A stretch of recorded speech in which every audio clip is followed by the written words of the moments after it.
field tonight. The uniform contest has been won by Hereford 100-0.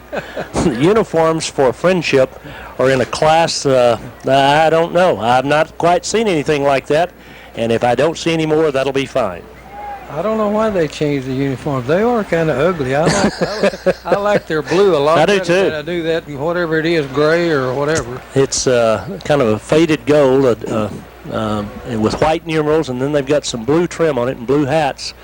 Very difficult to pick up the numbers, too, the way they're put on the jerseys there. But in any event, that doesn't add 1 point one way or another, so forget about that. But I'll tell you, for those of you listening via the radio tonight at home or across the way on the internet or however you might be listening, they're not very attractive, their uniforms.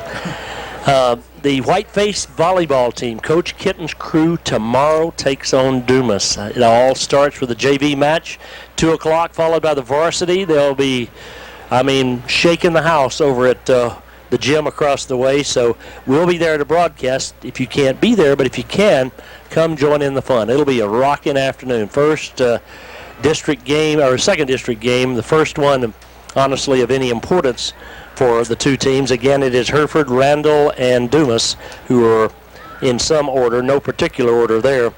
They are all very, very, very good volleyball teams. Hereford right now ranked 5th in the state in 4A. Dumas started out, I think, ranked 1st in the state, and they've lost a couple of games and dropped, but none of that has anything to do with anything.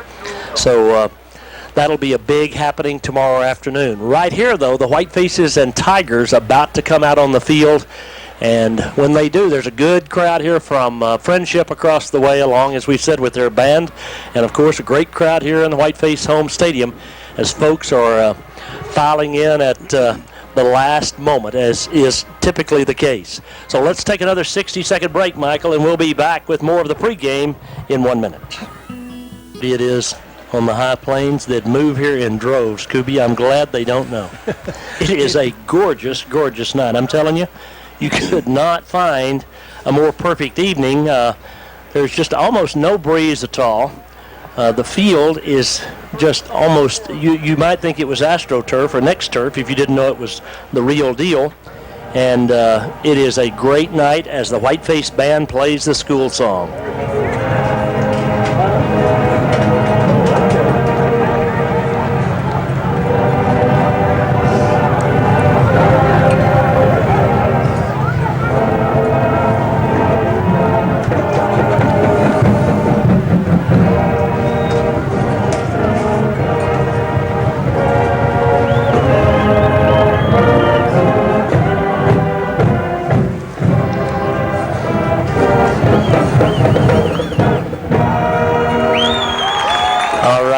Bridwell, along with Jordy Collier and Ryan Mungia and J.C. Caceres, the captains for the Whitefaces, about to walk out to midfield to meet with the captains from Friendship. The Tigers, as I said, good size. Now, defensively, they're not huge, but I almost would rather play the huge, I think, sometimes than up front. They're 225, 245, and 245. I mean, that's surely not shabby.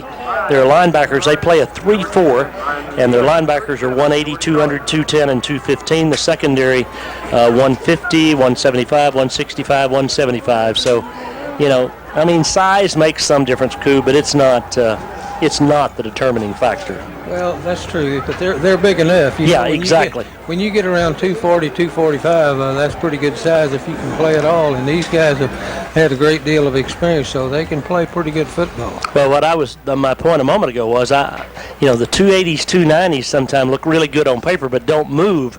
245 is a pretty good size guy up front, and generally speaking, they've got some quickness to go with that. And if you're a ball carrier, I watched last night, went and saw Randall and play Tascosa, and Tascosa wasn't very big, but was very quick defensively, and that's a great, great difference maker. Hereford's going to take the football, and the Tigers are going to kick from south to north as the captains exchange handshakes. These guys know one another. They played against one another. There is a name I need to mention. There is a Jordan Richburg who plays for the Friendship Tigers, and I wonder who he might be related to, Coop. Oh, I'm not sure. I didn't know they had another Richburg. Yep, I think that would be him. There he is, Jordan Richburg, wide receiver, cornerback, 175-pound, 11th grader. Yep, he's a junior for them, and of course his older brother, Chris, played for the Tigers a couple of years ago, 3 years ago or so. As folks really streaming in here, boy, we're going to have a great crowd here tonight. Here come the White Faces.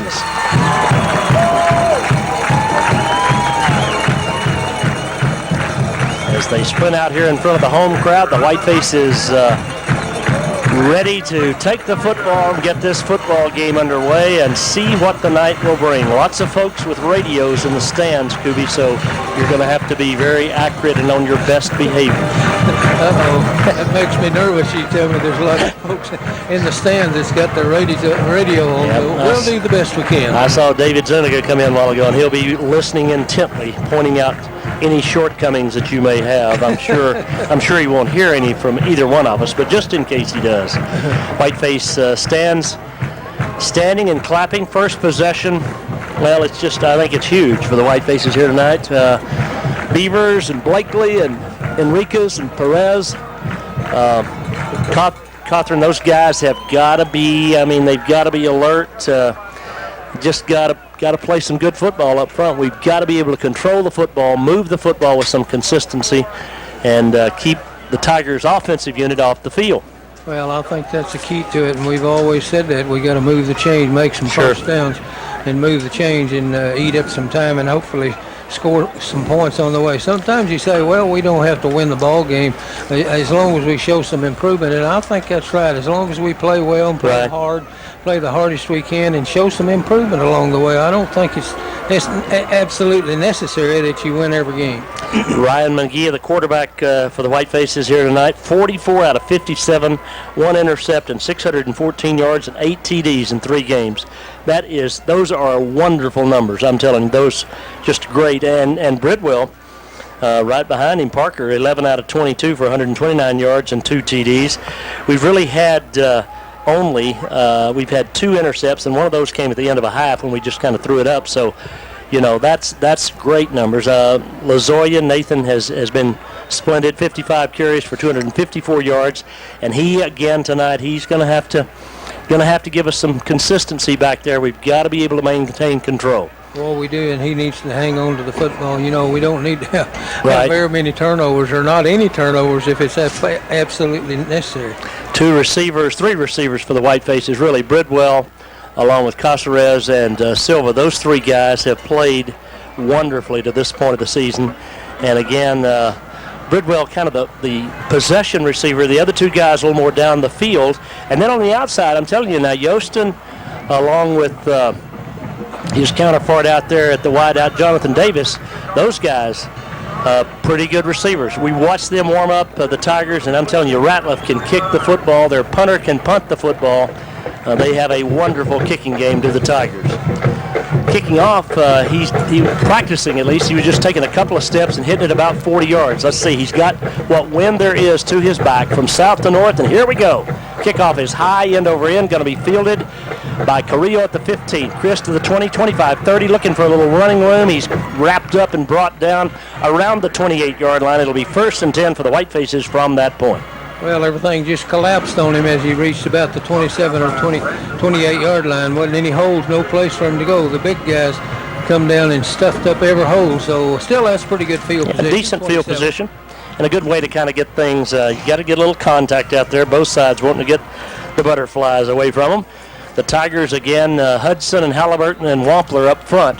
3 big guys, and Hudson at 225, he's the nose tackle. Shotgun formation, 2 running backs on 1st down, and it is Lazoya left side, and Nathan across the 30 to about the 31, about a 4-yard pickup.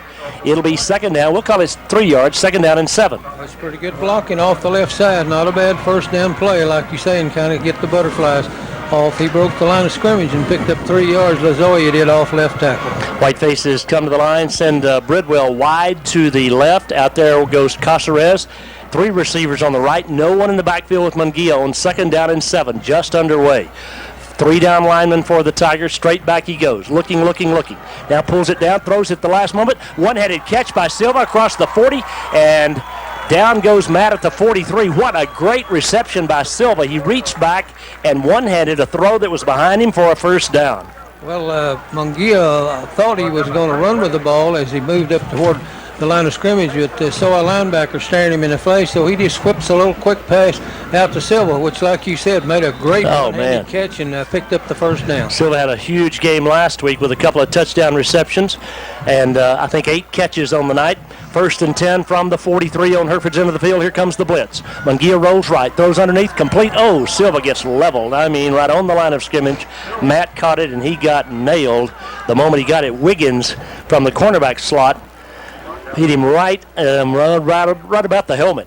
Well, after about a yard, he did. He was just waiting out in the flat. He kind of let his man go. I don't know whether somebody picked him up behind or not, and come in there and made that tackle and made it look kind of tough on the receiver.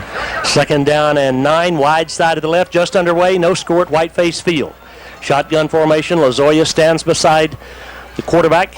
Here's the reverse. They give it to the right side. Casares, 45-50. He's caught from the backside. He'll be maybe short of the first down. Close, but I think about a foot short.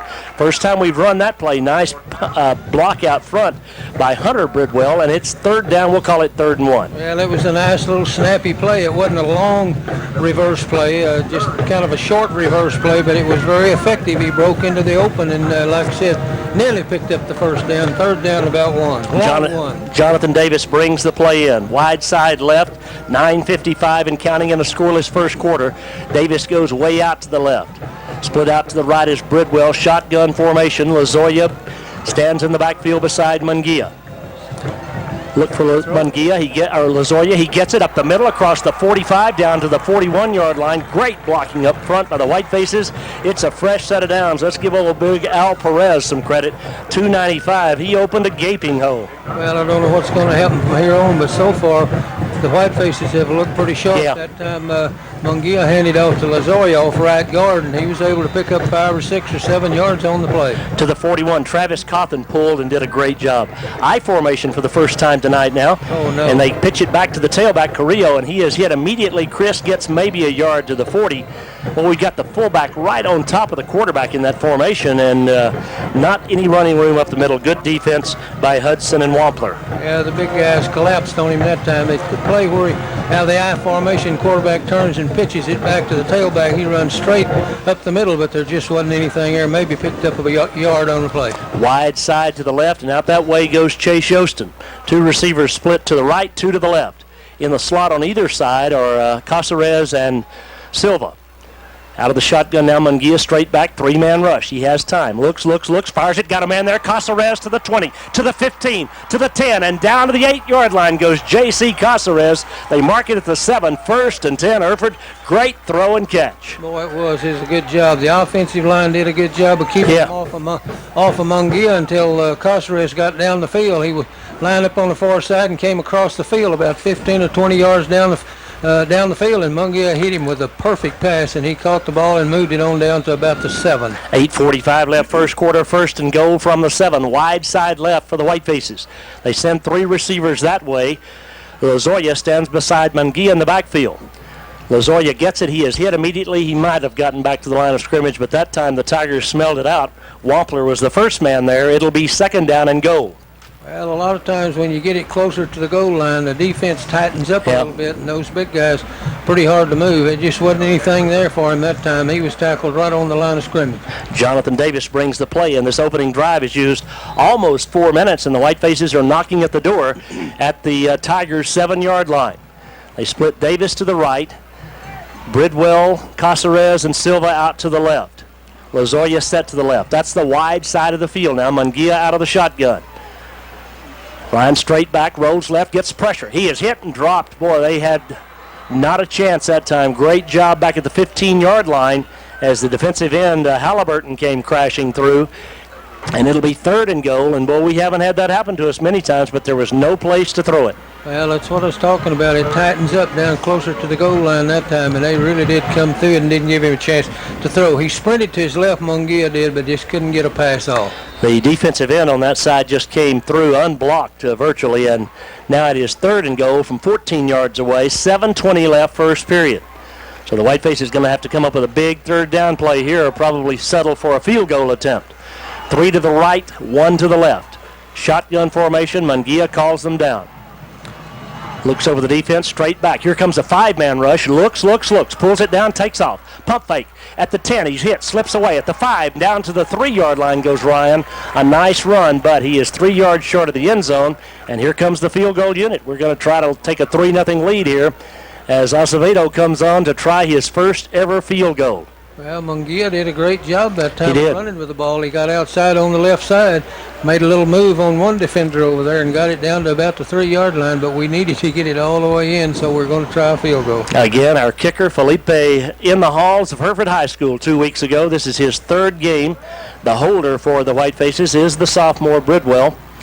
Parker at the far hash mark. Good snap. Kick is down. It is far enough. The kick is good. He got it through. First field goal attempt ever, and the Whitefaces lead it 3-0. We're back in 1 minute. Face field almost halfway through the first period. The Whitefaces took the opening kickoff and drove it down to the 3-yard line, where they kicked a 20-yard field goal to take a 3-0 lead, and ready to kick it away now. And the Tigers about to get it for the first time. 6:18 remaining first quarter. We used about half the first quarter up, and that was great. That's what we talked about earlier, what we needed to do. We did get some points on the board. A touchdown would have been nice, but we did get 3 points on the board. Okay, here's Parker to kick it away.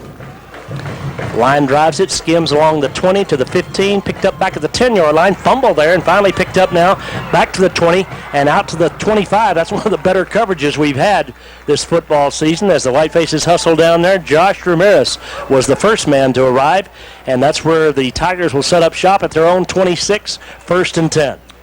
Well, Parker kicked it pretty hard down the field, and it rolled, and it was hard to get a hold of. The guy had trouble getting a hold of it about the 10-yard line, and when he finally did, he got it out to about the 26-yard line. Kevin Willier got a piece of the tackle as well. The Whitefaces defensively now up front. We'll set them for you. They've got Villarreal here on the near side. Far side, it's Hollingsworth. And a couple of changes there at tackle I'll give to you in a minute. First down play out of the eye. Connor runs right, tries to get outside. He pursued, but he turns the corner 40, 45, 50, and he runs out of bounds somewhere. And a flag now. The Whitefaces hit him way out of bounds, and now there's going to be 15 tacked on as Connor got tackled by Armandaris. And somewhere in all that, Armandaris lost his helmet too. I don't know how that happened, but the official brings him the helmet, but he's going to bring him a 15-yard penalty as the personal foul against Hereford, about a 14-yard gain and then 15 more. So 29 yards picked up on the first play of the game.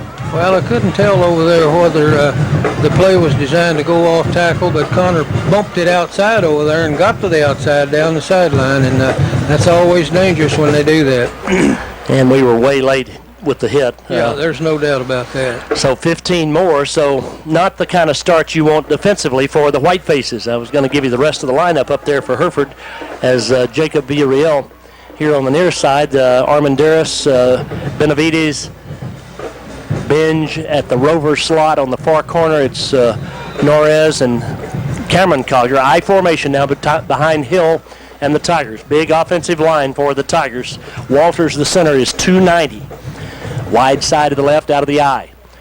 Hill, fullback, straight ahead. Hit immediately and dropped after a gain of 1. So good defense over on the left side by the Whitefaces. Down at the bottom of that stack is Casey Hollingsworth. It'll be 2nd down and 9. Jordy Collier also. Well, that was a good job on defense that time. They were in the I formation, handed to Connor off right tackle, and he didn't even pick up a yard on the play. Elias Rivera is in there at tackle for the Whitefaces in the left tackle slot at the outset of this ball game. Jordy Collier calling the defensive alignments as the Whitefaces deploy.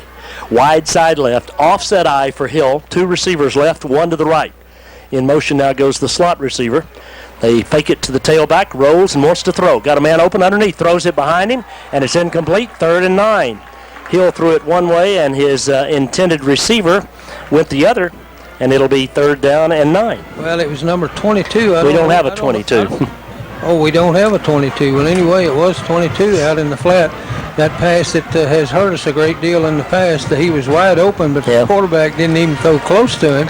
Well, he turned to the outside and he threw to turned to the inside. He threw to the outside. I don't know who was at fault, but somebody obviously made a mistake. 5:27 left first period. Hereford leading 3-0. But the Tigers at the white face 44 with a 3rd down and 9, wide side left. Hill in an offset eye to the wide side of the field. Hill fakes to the tailback, straight back to throw. Gonna throw long, got a man there. Passes, perfect, it's a touchdown. Whitefaces got beat as they got caught inside, and the pass was perfect to Ratliff, and he walks into the end zone, and just like that, it is 6-3 with a point after upcoming. Well, that's too bad. That was one of the things we didn't need to happen to us. We had them 3rd and 9. Obvious passing situation, and we let them get behind us pretty easily that time, and it ended up in 6 points for Friendship. Ratliff was open as a butcher knife and Hill hit him right in stride for the touchdown. Point after attempt now by Ratliff. He's the guy we watched warm up. He had a great leg warming up, and he has a pretty good one right here. It's 7-3 in favor of the Tigers. Their kickoff in 1 minute. Whiteface field, Tom and Kubi and Cindy and Jim, and the Whitefaces find themselves down by 4. 5:20 remaining first period, a 4-play, 74-yard drive, and the payoff was the 44-yard toss from Hill to Ratliff, and it is 7-3. And again, Whitefaces, this is kind of, I'm not trying to be presumptuous here or be negative or anything, but sort of the way that Snyder was able to move the football. Kubi, maybe not so much through the air, but with that same kind of almost nonchalance. Well, we kept it about 6 minutes and scored 3. They kept it 1 minute and scored 58. 7. Yeah, 58 seconds to be exact. Here's the kick by Ratliff. Again, it is high. I mean, it looks like a punt. Fielded at the 10-yard line, back to the 15, 20, 25, and lowering his shoulder and driving ahead is JC. He'll be stopped about the 27-yard line. But now let's see what happens as the Whitefaces try to answer the call. I think that's the same place that we started the first drive at, the 27-yard line, but JC took the ball. I mean, just he ducked his head and got everything he could out of that, which wasn't very much, but still, 27-yard line, not too bad. Well, you see those guys, watch Ratliff warm up, and he kicks it so high. I mean, it's amazing that, and honestly, better off not kicking in the end zone, I think. It makes it very difficult to return, very easy to cover. But let's see what the Whitefaces can do here with 5:13 left in the first period, down 7-3. Wide side right out of the shotgun. First down, little hitch pass complete to Bridwell, but he is hit immediately, and Hunter gets free for the moment and sprints out, finally out of bounds up around the 28-yard line, a gain of 1 on a play that about 4 of the Tigers missed him, and Hunter just would not go down, but he didn't get much for his effort, about a yard finally on the play. Yeah, I couldn't tell when he went out of bounds over there. They marked him out about the 28-yard line. Yeah. He ran on up the field a little bit. I guess he was out of bounds over there. Gain of 2, we'll call it. 2nd down and 8 as Jonathan Davis brings the play in. There's a little hitch pass with Caceres blocking, and we just didn't. They had more people than we had blockers. 2 to the right, 3 to the right, 1 to the left. Shotgun formation, 5:05, first quarter of play. 7-3, the Tigers on top. Munguia straight back. Here comes a 4-man rush. He pulls it down, takes off. Munguia to the 30, to the 35, and the little guy spins to about the 36. Nice run. He hadn't done that very much, hadn't had to. Hanslick on the tackle. It'll be 3rd down and 2. And he picked up about 6 yards just running. He couldn't find anybody open, so he just ran it right straight up the middle, picked up about 6 or 7 yards on that play.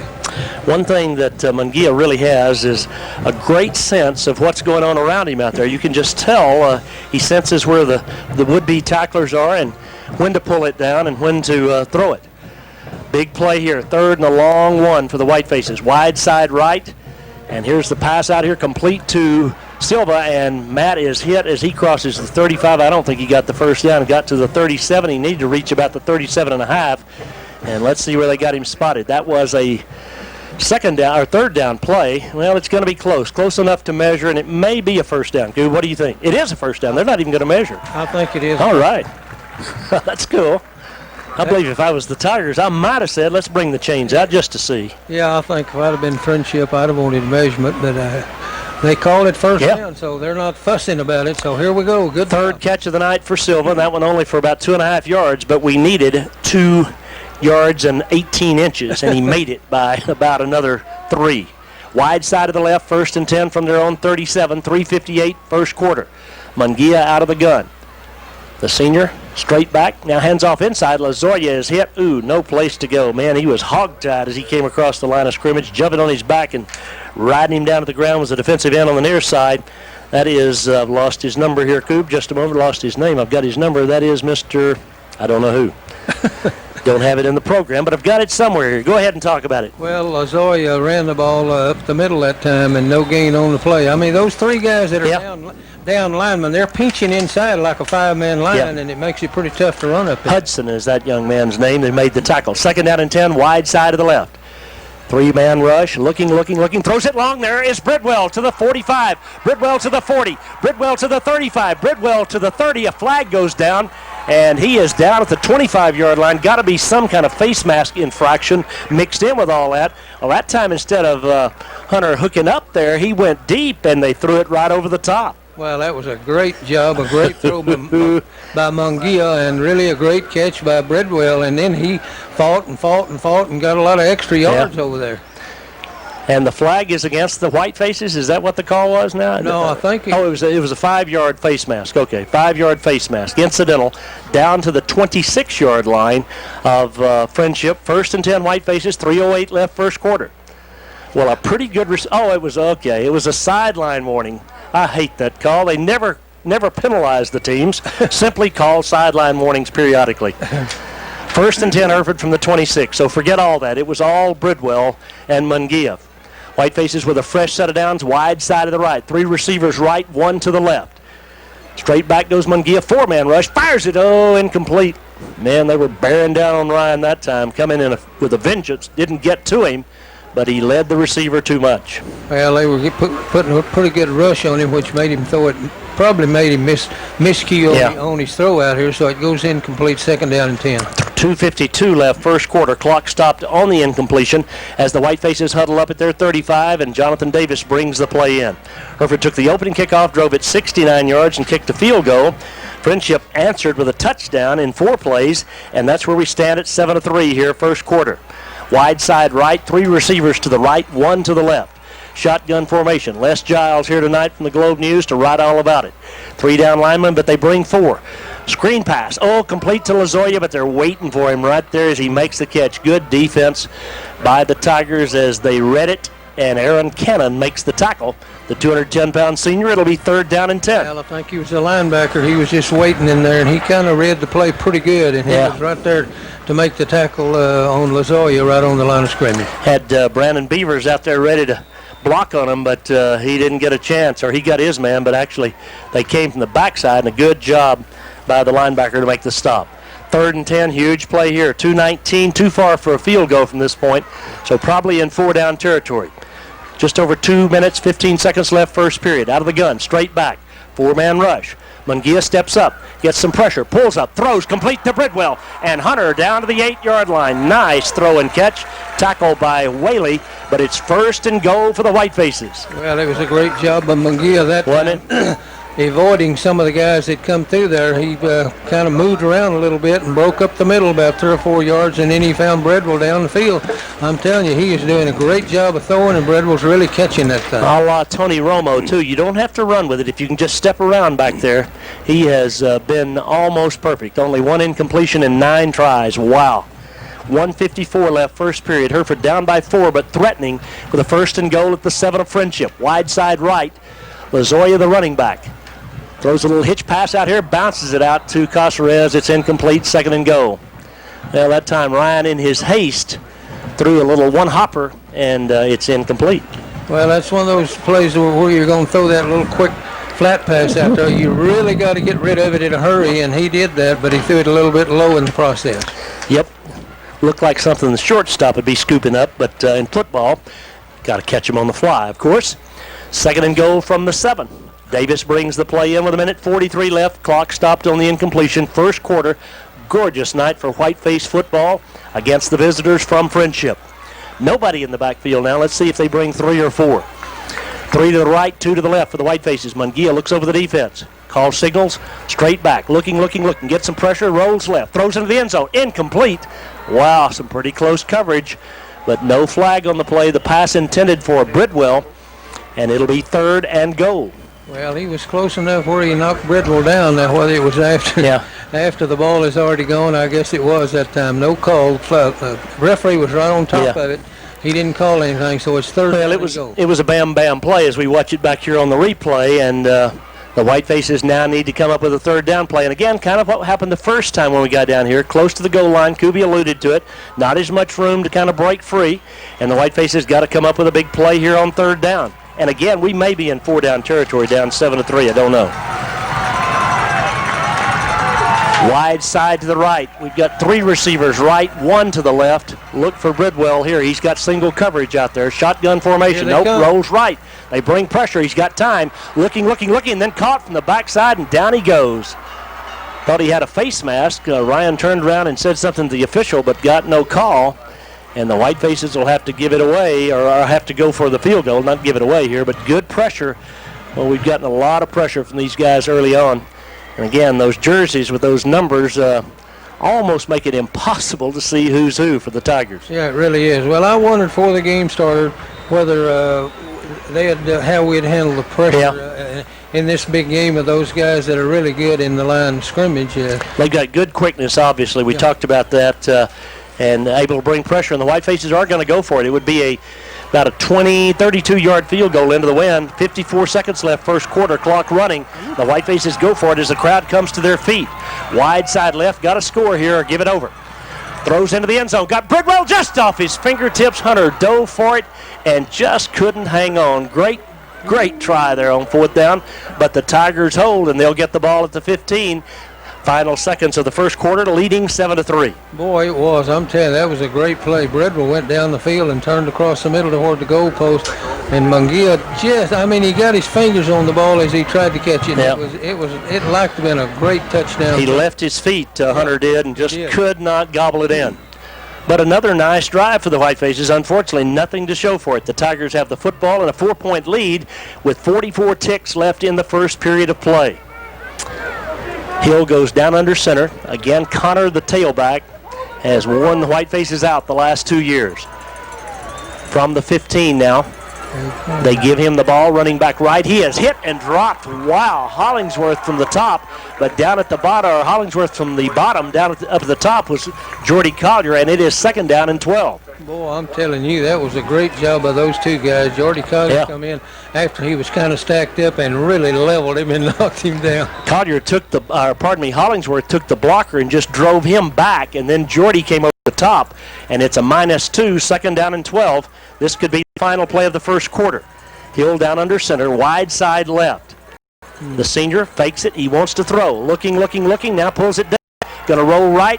He's got a little room, but not much. The Whitefaces cover quickly. Gain of a couple. It'll be third down and 10 when we come back in 1 minute. The only ever it takes to keep your air conditioner running. 2 here at Whiteface Field on a beautiful night for football and a good opening quarter. 7-3, the Tigers lead the Whitefaces.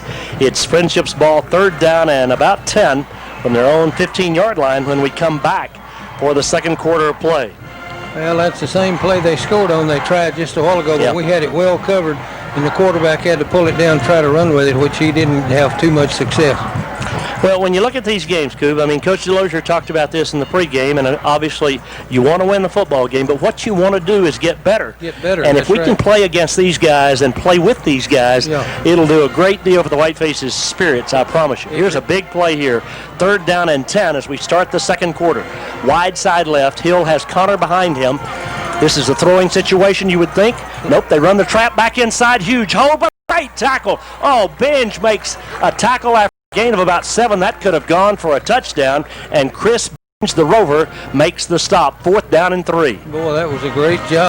They run that little misdirection type thing that we've tried a couple times, and he broke the line of scrimmage, but Binge come flying in and saved the day for us over there. So it's fourth down and kick time for Friendship. And again, watching their punter warm up was just a thing of beauty. Handlick could boom it. Kicked it above the light standards. Let's see what he does here. Kicking from north to south, but there is virtually no wind.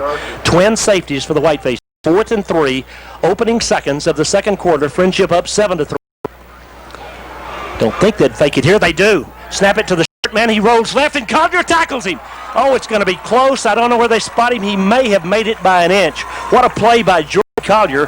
What a risk by the Tigers, but I think he crossed the 25, and that's where he needed to get, and it's 1st and 10. Wow. Well, you really don't deserve that. When you play it that well defensively, I should say.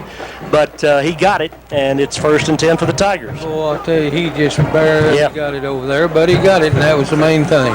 Great play by Collier. I'm telling you, Jordy made a wonderful tackle, but they needed about 2.5 yards, got 2 yards and probably 2.5 feet. 1st and 10 from the 26. Now the Tigers keep 5 alive on the gamble on 4th down. Wide side to the right. Hill gives to his tailback. He is tripped up immediately. Good play in the middle defensively. That's Tenna who makes the tackle. Big old number 99. It'll be 2nd down and 9. Boy, he went head over heels when he got hit that time down below, and Connor did, and about a yard's all he made up the middle. Good job. 2nd down and 9 for the Tigers. 10:30 left first half. A much more defensive game than you might have thought here between these two teams so far. 7-3 in favor of the Tigers. 10:20 left first quarter. Great crowd on hand at Whiteface Field. Lots of maroon on this side, blue and gold on the far side. The Tigers wide side right. Hill comes to the line, brings the wingback back in motion. Looked like movement, but no flag. Hill wants to throw out here in the flat, and it's well covered. Benj rushed him, and it is 3rd down and 9. Good defense by the Whitefaces. It really was. We had the guy covered. They've had a lot of success throwing that little flat pass against us, but that time we had him pretty well covered, and even put a little rush on the quarterback, and he threw it just a little bit high. 10:06 left first half. 3rd down and 9 now. Big play for both teams here. The line of scrimmage is the 27 on Friendship's end of the field. They have to reach, obviously, to the 36 for the first down. I formation, 2 receivers to the right.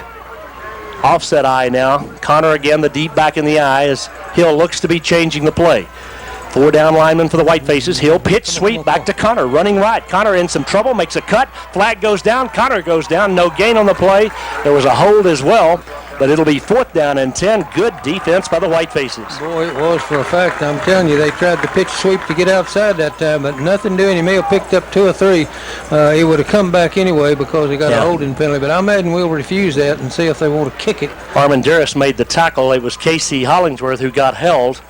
And Casey, despite being held, drove Connor further back. So good play all around. 4th and 10. The Whitefaces declined the penalty, I would think. Yep, they did. And the Tigers now back in punt formation. You would think would punt it here, but let's see. 4th and 8. I said 10. 4th and 8. Exactly 10 minutes left first half. Now they start the clock. The clock had been stopped for some unknown reason. And the Tigers get set to boot it away. Good snap. Here's the kick.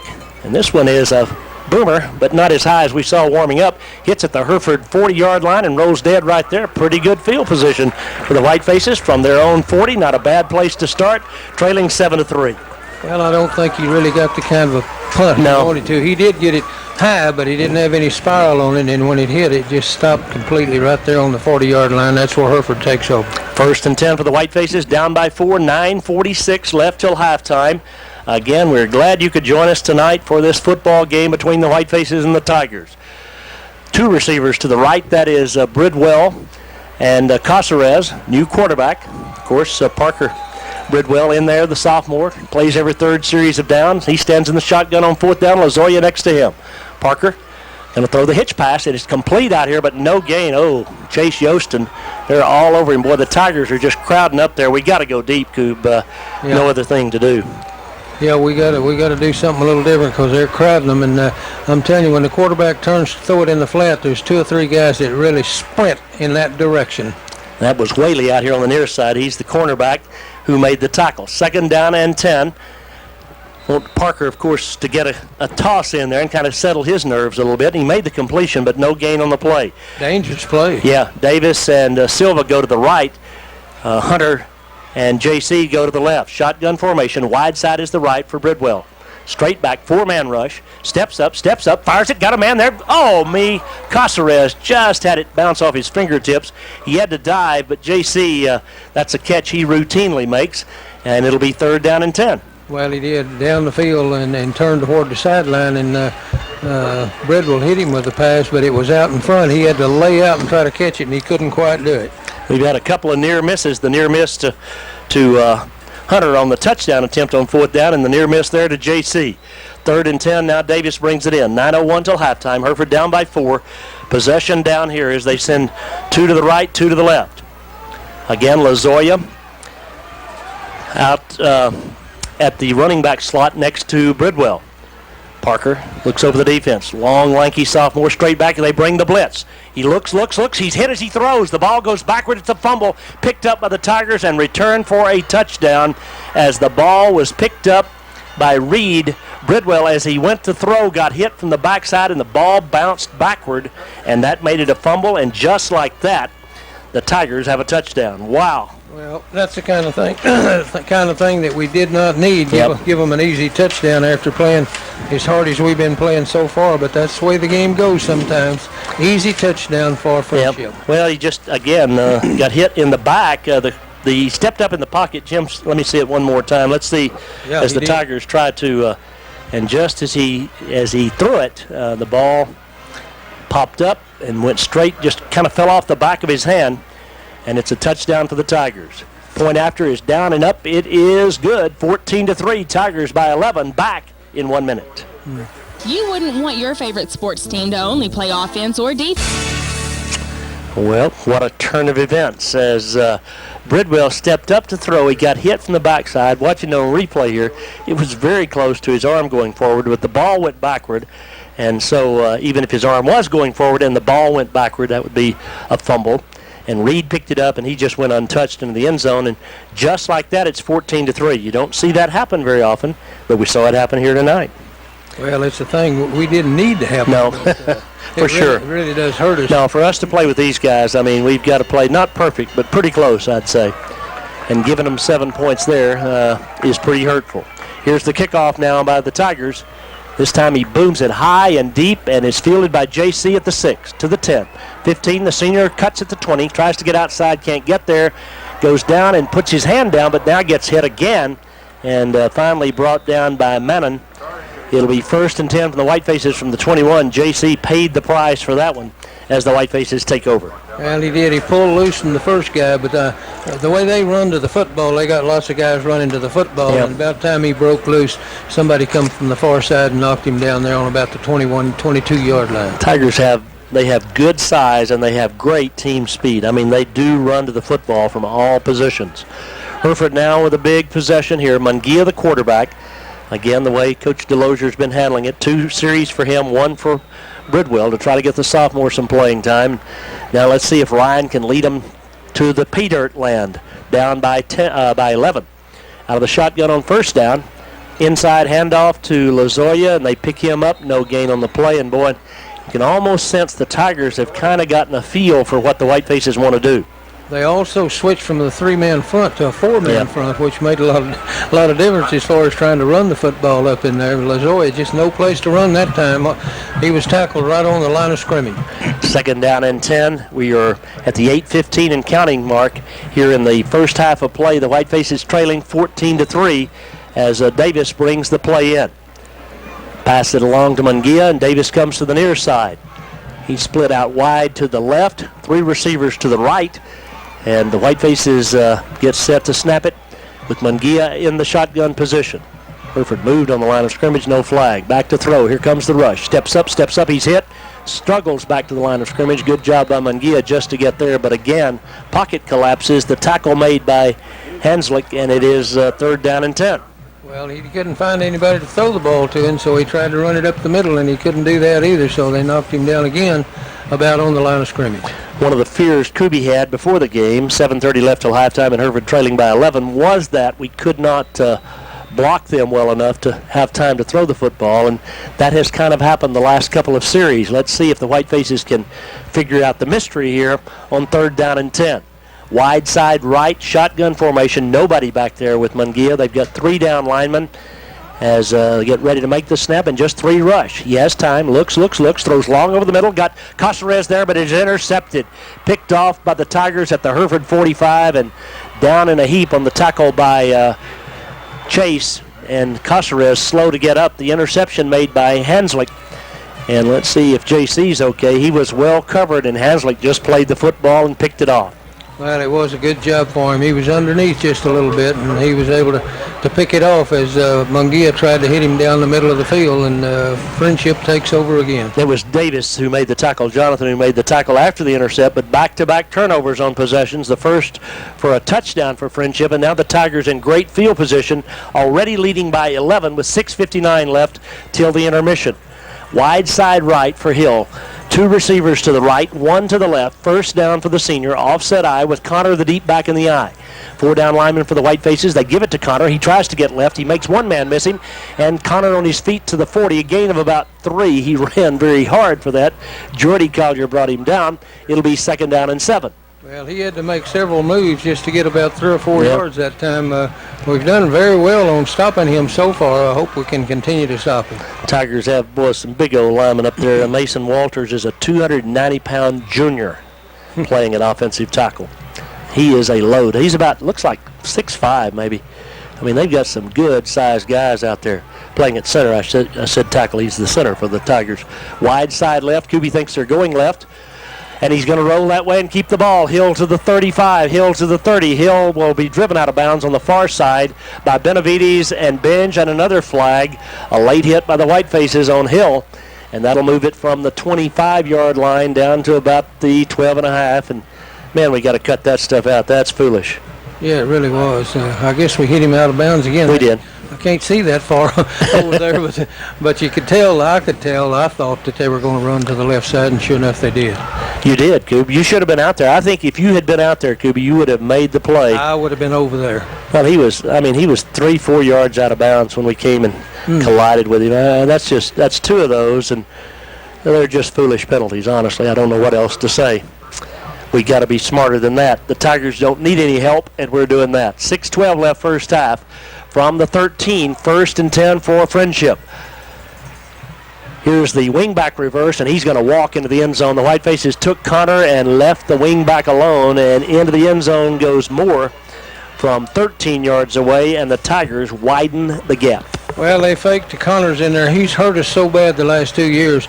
I think we're pretty well ready for Connors, but he didn't have the football that time as the quarterback faked to him and handed to his wingback around the outside, and he waltzed into the end zone. And the White Faces getting their dauber down a little bit here as they trail 20-3 with the point after upcoming. We're at the 6:07 mark remaining in the first half of play. Tigers trying to tack on the point after here. Kind of ruining a gorgeous night so far. Here's the kick. It is down and up far enough. It is true. It's 21-3. Back in 1 minute.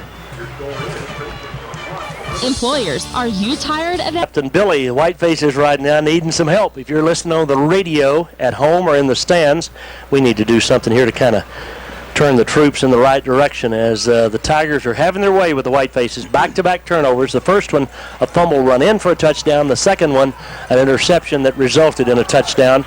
And the White Faces are down by 18 as the Tigers kick it away. Halfway through almost the second quarter. High end over end. Carrillo at the 20.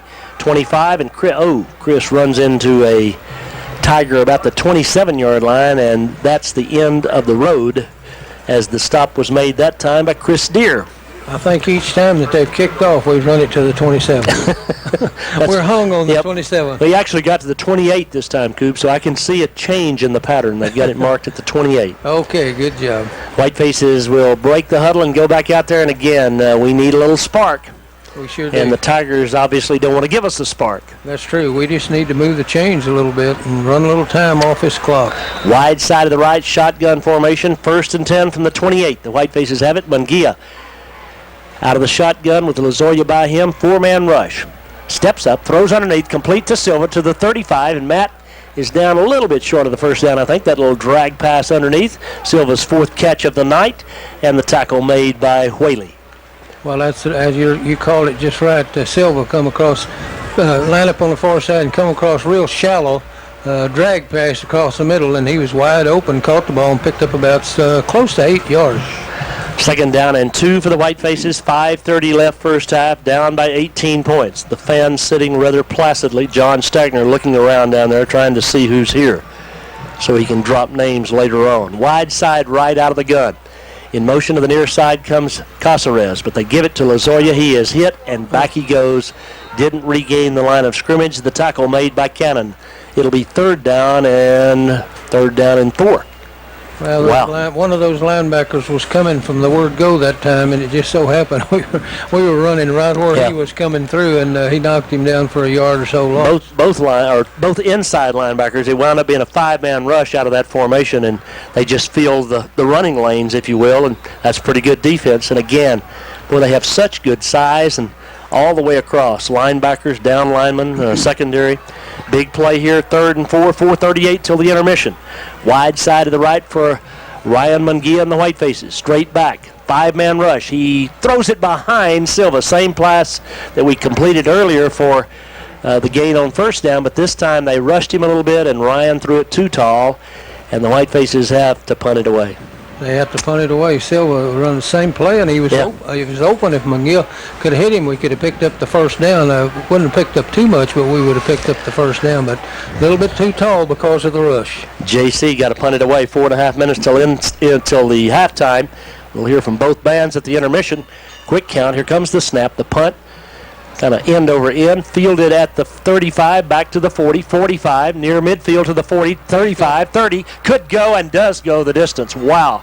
A flag is down back at midfield. This is coming back, but that ended so quickly. I'm telling you, the punt fielded at the 35, one block, and around the corner they went.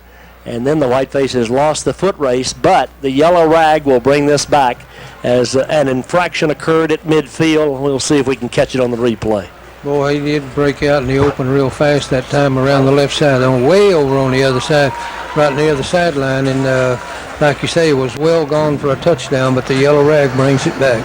They'll move it from the 50 back to the 40, but the Tigers have the football, an 18-point lead, and a fresh set of downs with 4:17 left till the intermission.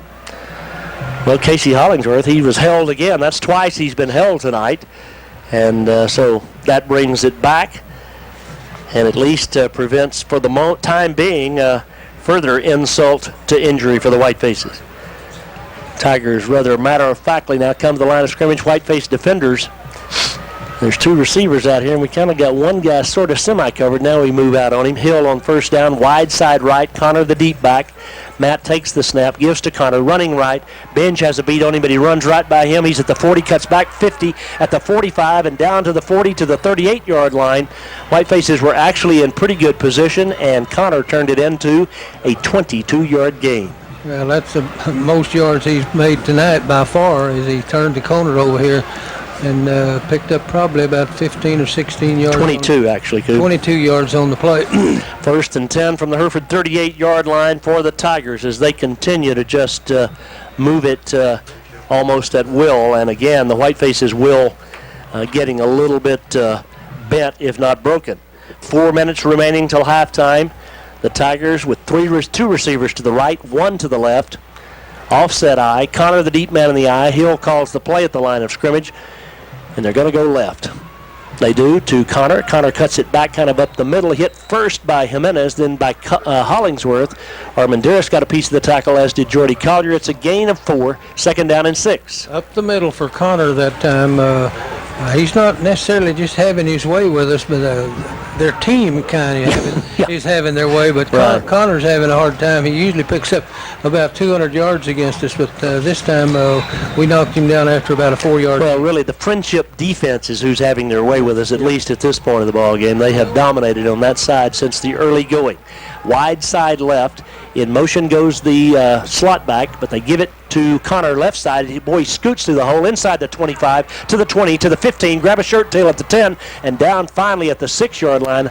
Connor just kind of skipping along, finally caught by Elias Rivera, but not before it is 1st and goal for the Tigers. Well, again, he's beginning, I don't know whether we're getting weary or not, or they're running something a little bit different, but he ran off left tackle that time, found a pretty good size hole, run it down to about the 5-yard line. It wasn't Rivera, but instead it was Hill, I believe, who made the tackle. It was Riley who made the tackle at the 6.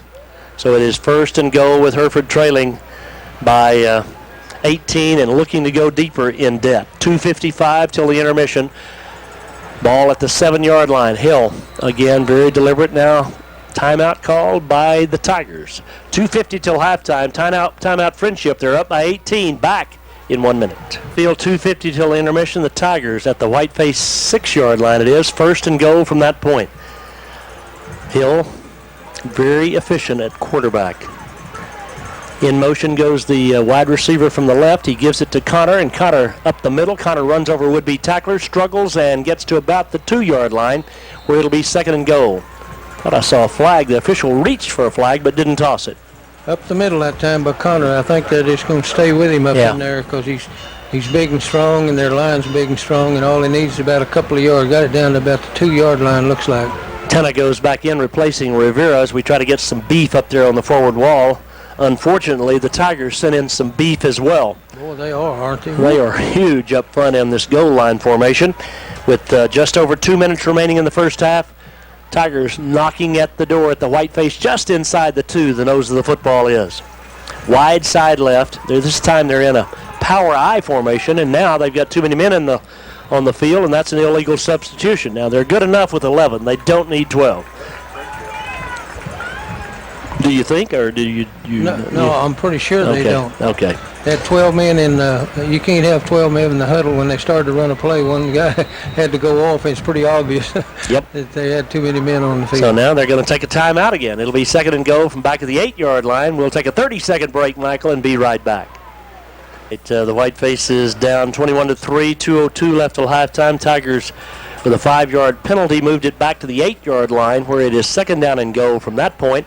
Whiteface defenders over to chat with Coach DeLozier and Coach Davis, try to see if they can solve the mystery of the Tigers' offense. Their uniforms may be tacky, but their football's pretty good. 2nd down and goal, wide side left. Connor now, the deep back in the eye. Looks like one of those USC formations. And they bring the fullback in motion. They're going to go left. They do. We're there. But he steps around the tackler inside the 5 and leaps into the end zone. Touchdown, Tigers. I'm telling you, he dashed out, cut back in, ran through a tackler, and Connor's in the end zone, and the lead grows. It sure does. Off left tackle. They had everybody over there like a single wing that time, and it's pretty obvious probably they're going to run over there. But a lot of times they can tell you where they're going to run, and then you can't stop them. So that's just about what happened. 27-3, 1:56 left till halftime. The point after attempt by the Tigers upcoming, as it's been all friendship in this first 24 minutes of play. Whiteface fans just kind of stuck to their seats here, trying to find a way to get up and cheer. The kick is down and up and good. We'll have the friendship kickoff. They lead by 25, back in 1 minute. My name is Elda Lucio, and I teach cosmetology. Tom and Kuby back at Whiteface Field, 28-3. The Tigers on top of the Whitefaces, about to kick it away. 1:56 left till halftime. Cindy will have some numbers for us at halftime, but the most glaring number, the 28 points the Tigers have, 14 of those off a couple of Whiteface turnovers that we could ill afford against the Tigers. Here we go now, ready to kick it away. 2 deep for the Whitefaces is Carrillo and Caceres. They stand about the 8-yard line. The kick again is this time driven deeper, but fielded by Carrillo and fumbled back at the 5. Chris goes back, picks it up. He's back to the 10, out to the 15, and across the 20 to the 21. We didn't get back to the 27 that time, Coo. No, well, we might have if he hadn't fumbled it back there. He fumbled it and had to take a step or 2 back to pick it up, and then he made a pretty good little run back after he finally got going. The Tigers defenders come back out. Whiteface offensive unit. Cawthorn and friends, Perez, Martinez, Blakely, Beavers all hustle back out there. Try to hold them off here and give Bridwell, the sophomore, he's back at quarterback, a chance to chunk it here late first half. 3 receivers to the right, 1 to the left. Lozoya, the running back, for Parker Bridwell. Hitch pass complete to Caceres. JC across the 30, out near the 31. I believe he has a first down. Little quick hitter out there, and the Whitefaces get a fresh set of downs.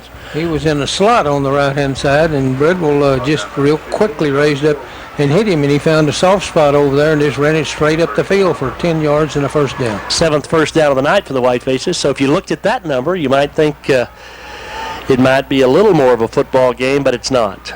Again, the fumble return for a touchdown and the intercept that set up the last drive, and the Tigers lead by 25. Late first half. 1st and 10 for the Whitefaces. Bridwell straight back. Hitch pass to Silva, this time to the right. Matt to the 35, and Matt is leveled about the 36-yard line. His 5th catch of the night, and he bounces right up and the Whitefaces hurry up. A gain of 6, second down and 4. Well, again, the same play, except it was to Silva, and he picked up 6 yards. That's a pretty good play on first down. Whitefaces send the play in, but again, time is the enemy of the Whitefaces right now with 1:10 left till intermission. We do have 3 timeouts, but we've got to hurry. Second down, and we'll call it second and long 4 for the Whitefaces. Bridwell straight back. 5-man rush, pump fake, throws long, got his brother out there, a battle for it, makes the catch, stumbles to the 30, cuts back at the 25, and 1st and 10. What a grab, and then a run, and then a flag. Thrown in all about there, the 25-yard line. What a job by Bridwell. Hunter went up and snagged that thing like the center fielder of the New York Mets. Boy, that was something. I mean, he made a spectacular catch way down the field, and I think we're going to get maybe 10 or 15 added on from the 25 on down the field. They had his face mask and nearly ripped his head off is what happened at the end of that play, and that will result in one of the Tigers getting to leave the ball game. I believe that is Wiggins, who goes out and gets a stern talking to on the far side. It was a pretty vicious face mask, honestly. 53 seconds left till halftime from the Tigers' 13-yard line. 1st and goal, all the timeouts remaining. Whitefaces would sure like to get a touch out of this deal before intermission time. Bridwell all alone in the backfield. We've gotten to this point twice and couldn't get it in. Takes a lot of time and then gets hit and dropped as he pulled it down. And again, the Tigers just kept coming, and Hudson ran over a blocker back at the 22. Hereford takes a timeout. 39 seconds left till halftime. It'll be second down and about, we'll call it 20 for the first down, 27 for the touchdown, Coob, and we'll keep it here this time, or 23 for the touchdown. What must we do? Well, that was one thing we didn't need right there. Right. We couldn't afford to get Bridwell tackled in the backfield for about a 7 or 8 yard loss. That was a 3-man rush, Cooby, and the nose tackle just ran over 2 blockers. I mean, just right up the middle, and that's the hardest thing, honestly, for a quarterback to avoid. It is, but we've just got to block a little bit better for him up there to give him just a little time. Maybe he don't need too much time, but he needs more than what he had that time to get rid of it. And with experience, he'll learn to move a little quicker maybe and throw the ball away and not take that huge loss. Well, but again, I mean, when they're coming right straight up the middle in Bridwell's defense, it is a really hard. I mean, you can't, there's sometimes you can step right or step left. That guy split 2 defenders, or actually ran over him. He didn't split them. Or 2 blockers, I should say, and just covered up Parker, and he had no place to go. Second down, 20 now, 39 seconds left till halftime. Hereford down by 25.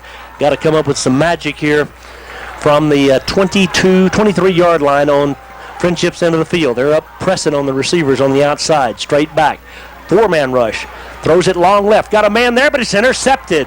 Back at the 2-yard line to the 15, 20, 25-yard line, and a nice tackle made by Hunter Bridwell at that point, but the ball picked off, played perfectly by Whaley. And again, they get enough pressure on us that we have to throw the football into some coverages, Coob, and that's the second pick of the night. Well, it was. The guy made a nice pick there. He jumped for the ball and came from the outside there and was able to pick it off and run it back up the field about 15 yards. He came off the defender, came off another receiver, I should say, and dropped back underneath, and that's how the interception was made. That's the 3rd turnover of the first half of the Whitefaces, the 2nd interception.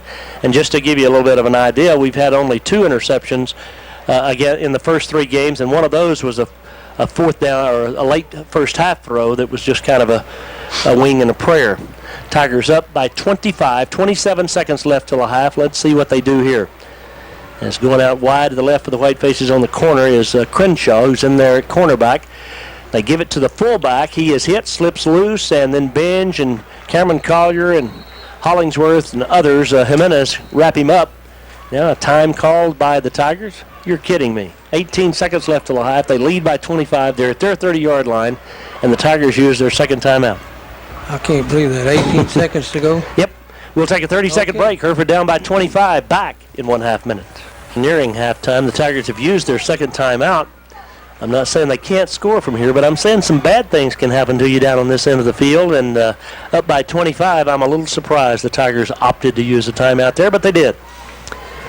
And they've got 2 receivers standing joined at the hip on the far side. Now they kind of separate, but not by much. They're split way out there, one almost to the out-of-bounds marker. Hill in the I formation. Wide side is the left. Tigers with the football at their 31-yard line, second down and 5. Hill calling signals at the line as he looks over the white-faced defensive unit. There's 3 down linemen. They give it to fake it to Connor, throw over the middle, got a man there. A flag goes down. Let's see what this flag's about. The pass was not a very good one, as it was intended for Birchfield. The flag was up near midfield, and I don't know, there was a receiver on the outside. It wasn't the intended receiver who was fooled with, if there was someone fooled with. Well, it wasn't even close to being catchable. Interference against the Tigers, okay. Offensive pass interference. There was a receiver on the outside, and I looked at the football and looked away from him, but I saw where I thought the flag was going. And he was blocking on Norez, and he was blocking, I guess, as the pass was in the air, and that's offensive pass interference. So the Buck moves it back to the 26, 14 seconds left till halftime, and one would think that the Tigers would run out the clock here, but who knows? Maybe they're going to throw a home run ball right here. Well, I think they're probably going to make it look like they're going to throw, and they're going to hand to Connor. Okay. You heard it first right here on KPAN. Kuby Kitchens, for 82 years, has been broadcasting football games. Wide side to the left, single setback. Whitefaces pull up tight on the receiver. I think it would be good if we didn't do that. And they run that little trap back inside. Oh, my goodness. Henry Jimenez says, here I am, and the loss is 1. But more importantly, if you're the ball carrier, the loss was almost Diaz's life. He got nailed right in the chest. That's the end of the first half. I bet Diaz says, Coach, why did we run that play right now? He almost took the handoff. Well, I mean, Henry is sitting there in the hole waiting and just unloads on him. But it has been all friendship in this first half as they head to the locker room, 28-3. The Whitefaces scored the first 3. The Tigers have scored the last 28 points, Coob, and we got to do some soul searching inside to try to find a way to move the football against these guys. Well, we certainly do, and like we did when we first got the ball, we kept it nearly six minutes and got the 3 points on there, but things kind of went downhill from there. We did some of the things that we said we couldn't afford to do, and that's turnovers. We had 2 or 3 turnovers, and it really did cost us. It helped get their gender up and kind of got us down in the dumps a little bit, and plus the fact that they have a great football team. 28-3, Friendship by 25 at the intermission. The bands are going to be performing here in just a minute. The cheerleaders are tossing footballs up in the stands. That's brought the crowd to their feet. But Hereford down by 25 at halftime. We'll take a 2-minute timeout, be back and look at some numbers here from the bands and all that stuff in 2 minutes.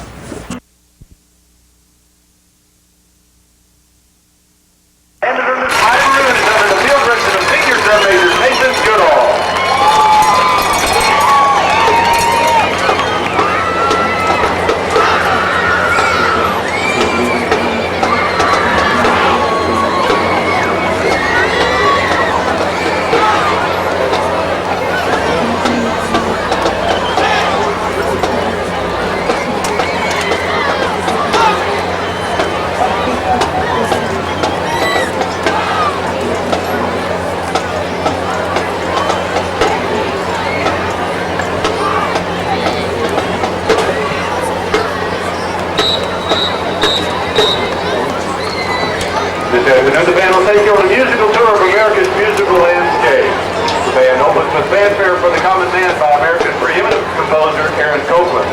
Next, the band will perform the theme from Back, singing tribute to one of America's greatest heroes. Drum major, is your band ready?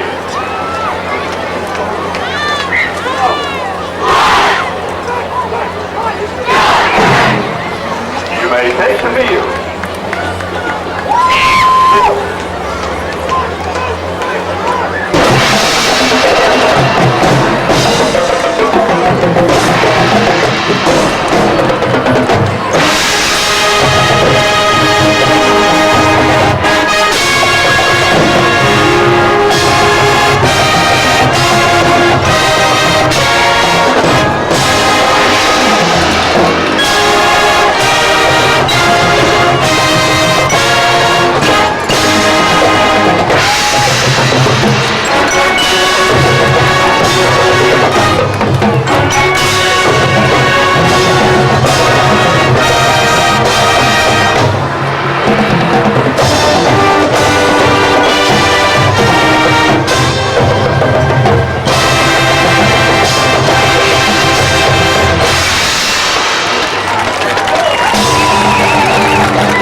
Wind here tonight, and both teams, the Whitefaces took it at the outset, and it would be surprising if Friendship didn't, and they do.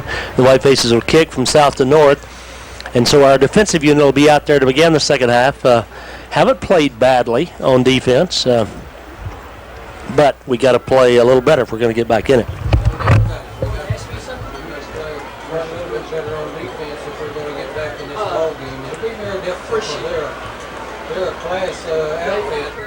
It's game time, and Denton's Furniture and Flooring is offering great savings with our factory-authorized coupon sale from Lane. Take up to $100. As have the Tigers, ready to begin the second half. After the halftime locker room conversations, three of the Whitefaces we see not suited out here tonight, and one of those is Hinojosa, the running back, along with the big guy. Yeah, shoot, his name's left me. I'll have to look at my program. Old age is a terrible thing. Charles Berryman is not able to suit out here tonight, and the Whitefaces will try to find some sort of magic here in the second half. Also, Jeremy Salinas not in uniform here this evening. Whitefaces will kick from south to north, and again trailing 28-3. Got to come up with some magic here to get back in this football game. Got to play just a little bit better defense than we did in the second quarter to have any hopes of winning this ball game.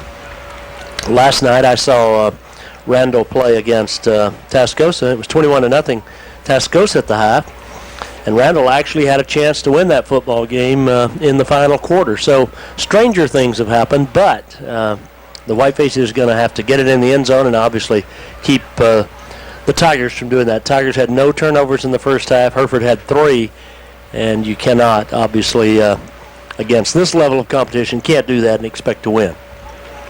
Crowd, a great crowd here on both sides. Lots of folks from Friendship following the Tigers up here. The Tigers, they're in a district that they may never break a sweat winning the district down there, truthfully. We will play 4 of the 5 in that district when we play next week against Plainview. We played against Big Spring, and we played against Estacada, Friendship, and Plainview. Right now, though, let's go to the second half of play as Bridwell gets ready to kick it away, and he just line drives it down to the 10-yard line, picked up on one hop there. Back to the 15, 20, 25, 30, and knocked down at the 35. Nice tackle by the White Faces as a guy who's always around that football when we're kicking off is Josh Ramirez, and he makes the stop. Boy, he did. I thought the guy was going to break through the line up there, but Josh came from nowhere. He was pretty close. Really blasted him there about the 35-yard line. First and 10 for the Tigers. Whiteface defenders called together by Jordy Collier. Hollowell on the near side. Next to him for the Whitefaces is Rivera. On the other side, at tackle is Garza. And at the end on the far side is, I think that's Jacob Villarreal. I can't see the number, but I'm pretty sure it is. It is.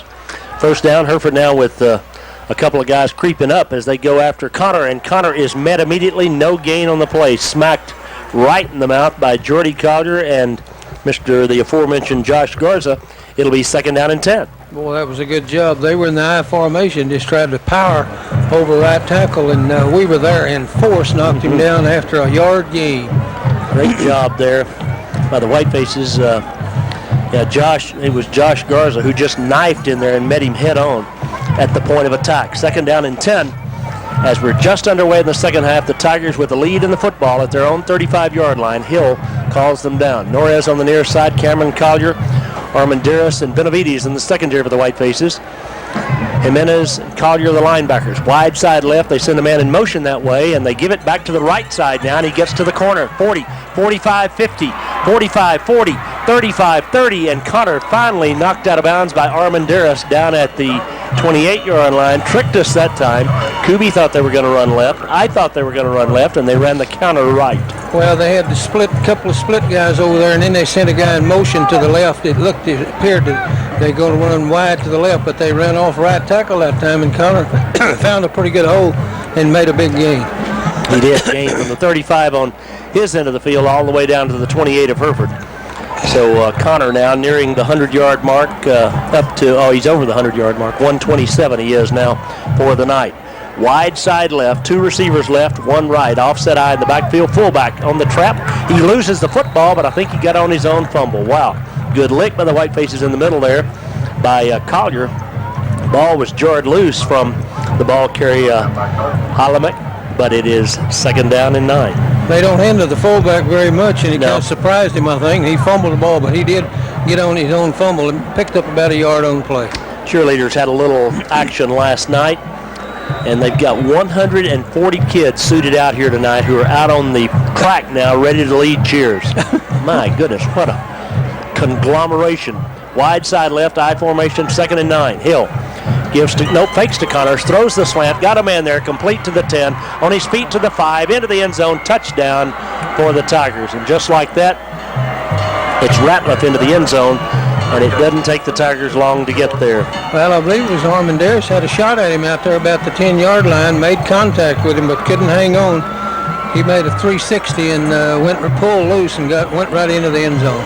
Ratliff caught the only pass they completed in the first half for 44 yards and a touchdown.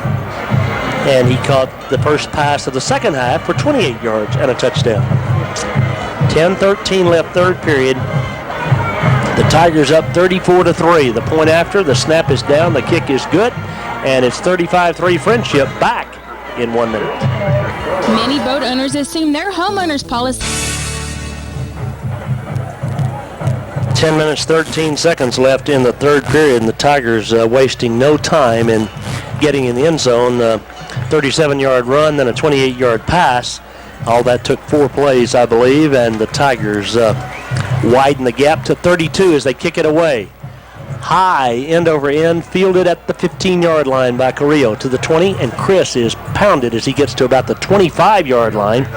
First and 10 for the Whitefaces for their first possession of the second half. Well, he took the ball down on about his 10-yard line and just raced right up the middle of the field, got it back out to the 25, and was hit rather hard there and knocked down at the 25. What do you think Plainview, they're Hereford's next Friday night opponent, what do you think they're thinking here tonight, Coop? I don't know. They think they I don't know. No comment. No comment. All right. Coach Parr, I know for Paladura, he told me last night he was coming over to watch the Whitefaces tonight. They play Snyder tomorrow. That'll be an interesting comparison. Right now, Mungia and the Whitefaces trying to get some offense. First down, Lazoya straight ahead. and Nathan gets about 4 before he is bent backward. Al Perez leading the way from the tackle position. 2nd down and 6. Well, a little bit more of a gain than we've been making. Zoya took a little step to his left, then back to the right over right guard or right tackle, and found a little hole in there and picked up about 3 or 4 yards. We pulled the guard and kind of trapped them back inside there. And as Kuby said, found a little bit of a seam. Justin Blakely with a nice block, wide side to the right, 2nd down and 7. Out of the shotgun formation. Munguia, quick hitch pass out to the right, it's dropped. Caceres, he didn't have any place to go, and then he takes a lick after he drops the pass. That could have been a 15-yard penalty. It was a rather insignificant cheap shot by Taylor Reed, but it'll be 3rd down and 7. He led him just a little bit too much. I tried to lead him upfield and led him a little bit too much, and he couldn't hang on to it. 3rd down and about 6. 9:31 left in the 3rd period, and the Whitefaces down 35-3. Their first possession of the 2nd half, and obviously a big play here to try to get a little momentum offensively. 3 down linemen for the Tigers now. Let's see if they bring some more pressure. They do. They bring 5. Out here and incomplete. Again, they got to Munguia so quickly. He just had to throw it. Tried to hit Bridwell, but didn't have a chance. Hunter didn't, as he couldn't get down the field fast enough. And there's a holding call, too. So we didn't do a very good job of holding, but we held. And it is 4th down and 7, and the Whitefaces will have to kick it away. Bridwell and J.C. crisscrossed that time, and Bridwell was trying to break down the sideline here, and like Tom says, he had to throw the ball a little too quick and led Bridwell too much, went incomplete. And as I said, we were holding too, and so if it had been complete, it would have come back. They refused the penalty. Quick count. Here's the snap. Beautiful booming kick by Caceres, going to be fielded back at the 35. Running to the left, out to the 40. Good coverage out to the 45. 10-yard return by Whaley. And the flag comes down at the end of this thing. So I don't know what this is about. We don't need any more of the late hit variety sort of penalties, but maybe that's what we got. I don't know. Well, it wasn't. At least it wasn't out of bounds. It was out about. It was out about 15 yards on the field. Whatever happened. Maybe a face mask or something. I don't know. Jim's got it here on the replay, but flag came flying in. What was it, Jim? No. Okay, it's the Whitefaces who are guilty of a 15-yard penalty. So after the return and the penalty, we gained 3 yards from the line of scrimmage, and we lost the football. That's not a good turn of events. No, it's not. I don't know what happened. What did we have? Just piling on? Yeah, I think so. I think that's all it was just a late hit. That's the 3rd one of those tonight, and that's some frustration, but it's frustration you can't have. Wide side to the right, 1st and 10 for the Tigers, up by 32. Hill calls them down. I formation, Connor the deep man in the eye, and Connor gets it straight ahead. Connor's hit, bounces outside, keeps his feet, but can't go as Collier won't let him go. Norwell Armandaris, Norwell Tenna, and it is no gain to play. 2nd down upcoming. Well, I'll tell you, on a lot of plays tonight, has been stopped right on the line of scrimmage. Of course, there's several of them where he's made a few yards, but really a lot of times Hereford has played pretty good defense. What the Tigers have done, though, I mean, as we have so concentrated on Connor, then they just raise up and throw it or run wide, run a reverse, something that generates what they want in the way of offense. 2nd down and 10, 8:43 left, 3rd period. Hill fakes inside to throw, looking, throws long, got a man there, but it's overthrown, and it'll be 3rd down. Good coverage back there by the Whitefaces that time, as back deep in the middle was Kevin Prisk. It was. He was real well covered. If it had been a perfect pass, he might have been complete, but it would have had to be because we were right around him. Yeah, I mean, that's obviously the thing. A perfect pass is going to be completed just about every time. So you just got to be in position and hope it's not a perfect pass, whichever side of the field you're on. 3rd and 10. Good defense there by the Whitefaces. Let's see what Hill and the Tigers do here now. As Hill's looking over to the bench where they call the plays. He's got the offset eye. The wide side is the left. Connor's the deep back in that eye formation, or offset eye formation, and the wing back goes in motion to that far side. He gives it to Connor, running back right. This is the big gainer a moment ago. He has 5, and he has a first. Nope, didn't get to the 1st down marker. He kind of got by Cameron Collier, but then the Whitefaces closed on him pretty quickly, and a couple of defenders who are in there fresh, Shane Wilcox at linebacker, got a piece of him, drove him out of bounds along with Pickens, and it'll be 4th down and 2. Well, that's the same play they ran for a pretty big gainer earlier. They handed to Connor, and he looked like he was going off right tackle, but he popped it on the outside, got outside, and picked up about 8 yards on the play. So the Tigers now go for it from the 31. They need to reach the 29 for the first down. 8:28 left in this third period. Tigers now with an unbalanced line, and they go too quick. They pitch it to Connor, and he loses 3. Sometimes you can outsmart yourselves, and the Tigers did right there. 1st and 10, Hereford. Good job defense. It really was. Now, that's the kind that'll give you a little confidence. I mean, they come through for about a 3 or 4 yard loss, and Hereford takes over there on the 35-yard line. Minge, and he was joined out there on the tackle. Sorry, I couldn't see the number of the other defender, but it's 1st and 10 Whitefaces from their own 35. Okay. Whiteface offensive unit now breaks the huddle and heads out there. Cawthorn, Blakely, and Beavers. Hereford with Miguel Lopez in there. Junior at right tackle. Shotgun formation, 1st and 10, down 35-3, 8:23 left, third period.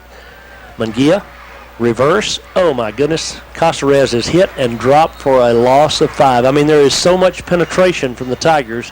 Caceres never had a prayer. Well, we just have to do a better job of blocking. I'm telling you, they came through that time like you would think it was a screen pass, and he didn't have a chance to do anything with it. The defensive end here on the near side did a great job of coming off of his block and making the tackle. That's Aaron Wampler. And it is 2nd down and 15. And again, any kind of misdirection with somebody that quick up front, you can get in trouble in a hurry. 2nd down, 15, shotgun formation for Munguia and the Whitefaces, down by 32. Quick pass, complete. Nope, Silva dropped it, and then he paid the price as well. So Matt had that one go right through his fingers, but the truth is, had he caught it, it would probably was a loss of a couple more. 3rd down upcoming. Well, it could have been. It was just a quick pass. They run to the ball real quick, so you can't bobble it if you make any yards at all. Incomplete, 3rd down and 10. Well, what you've got to be able to do, and we haven't been able to do, and obviously Coach Delozier and the Whiteface coaches know this, is, I mean, they have no respect for us throwing deep, and we don't have time to do it, and probably don't have quite as much speed as they have back there. But particularly, I mean, the time factor is just a killer back there when you're trying to throw the football, and you throw the little hitch passes, and they just come crashing up. 7:40 left, third period, 35-3 Tigers. Whitefaces with a 3rd down and 15, wide side left. Just on the 25-second clock, we snap it, and here they come again, and no place for Munguia to go but to the ground. He is nailed for a loss of 10 more. It looked like a jailbreak out there as the defensive line came at Munguia. Well, we just must be able to block a little bit better than that, because, I mean, we're not even... We didn't, 4 men rushed, Scooby, and 3 of them hit the quarterback. I know it. No, we didn't even slow him down that time again, and he didn't have a chance to throw it.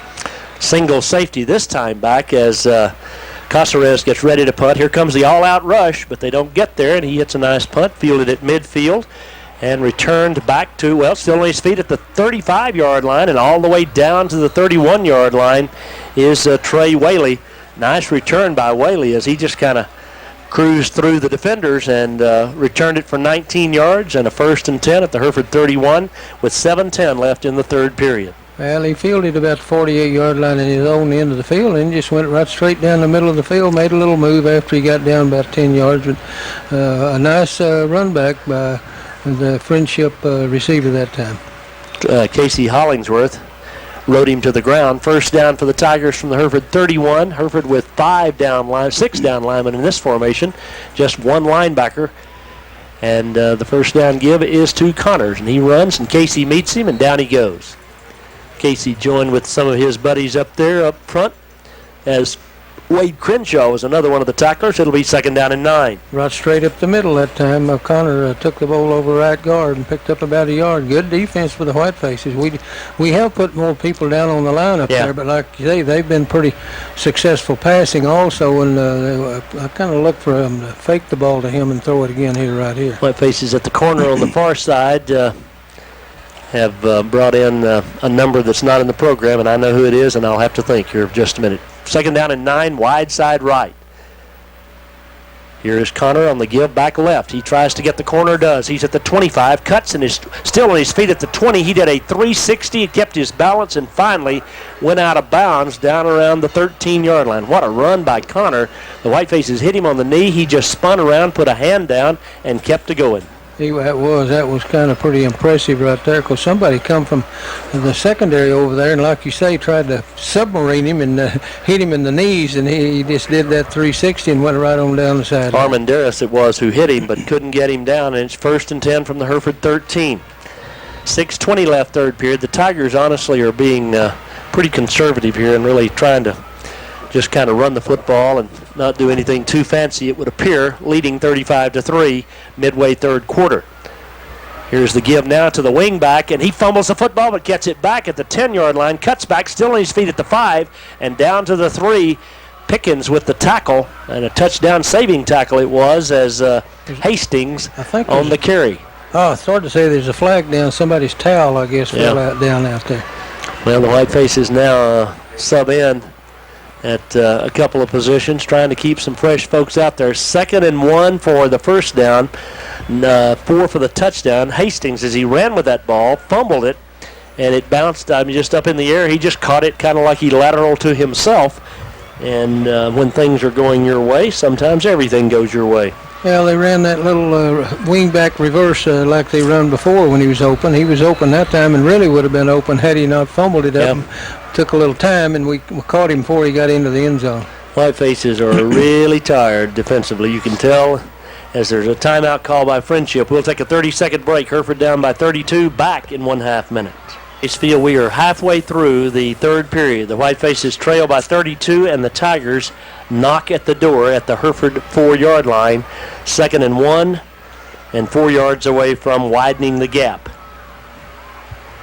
They took a timeout there. They were about to get a delay of game penalty. That's why they used the timeout. Tigers, big old offensive lineman, I'm telling you, they just kind of lean on you after a while, and it has worn on the Whitefaces. I don't think there's any question about it.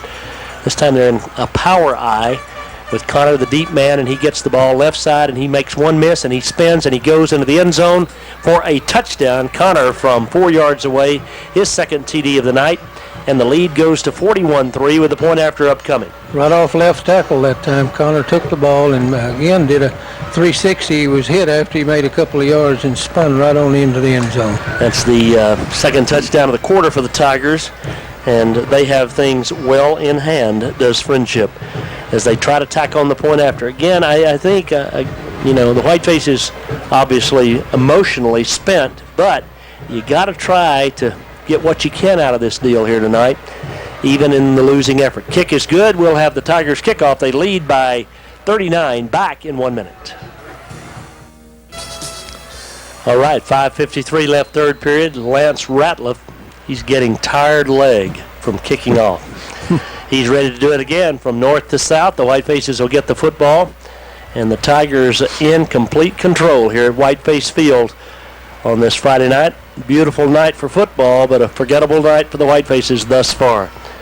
Sails it down to JC at the 10, to the 15, 20. The senior finds a little seam, 25, lowers his shoulder and comes out across the 30 as the Whitefaces put it in play. 1st and 10 from their own 30-yard line, midway third quarter. Well, that was a good job by JC running the ball back, probably about a 15-yard run back. Made a little move after he gained about 10 to the right and picked up about 5 more out to the 30-yard line, right on the 30-yard line. Whitefaces will send the sophomore in at quarterback, Parker Bridwell.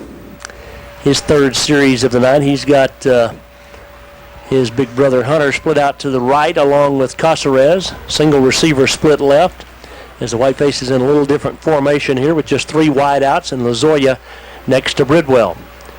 Takes the snap, hands off to Lozoya up the middle, and Nathan gets about 6, maybe 7, across the 35 to the 37-yard line, 2nd down and 3. That was a good job that time. He found, if they'll just give Lozoya a little bit of crease in that line up there, he's going to make some yards. He picked up close to 7, well, more like 6, I guess, on that particular play. Moorhead in at defensive tackle position for the Tigers.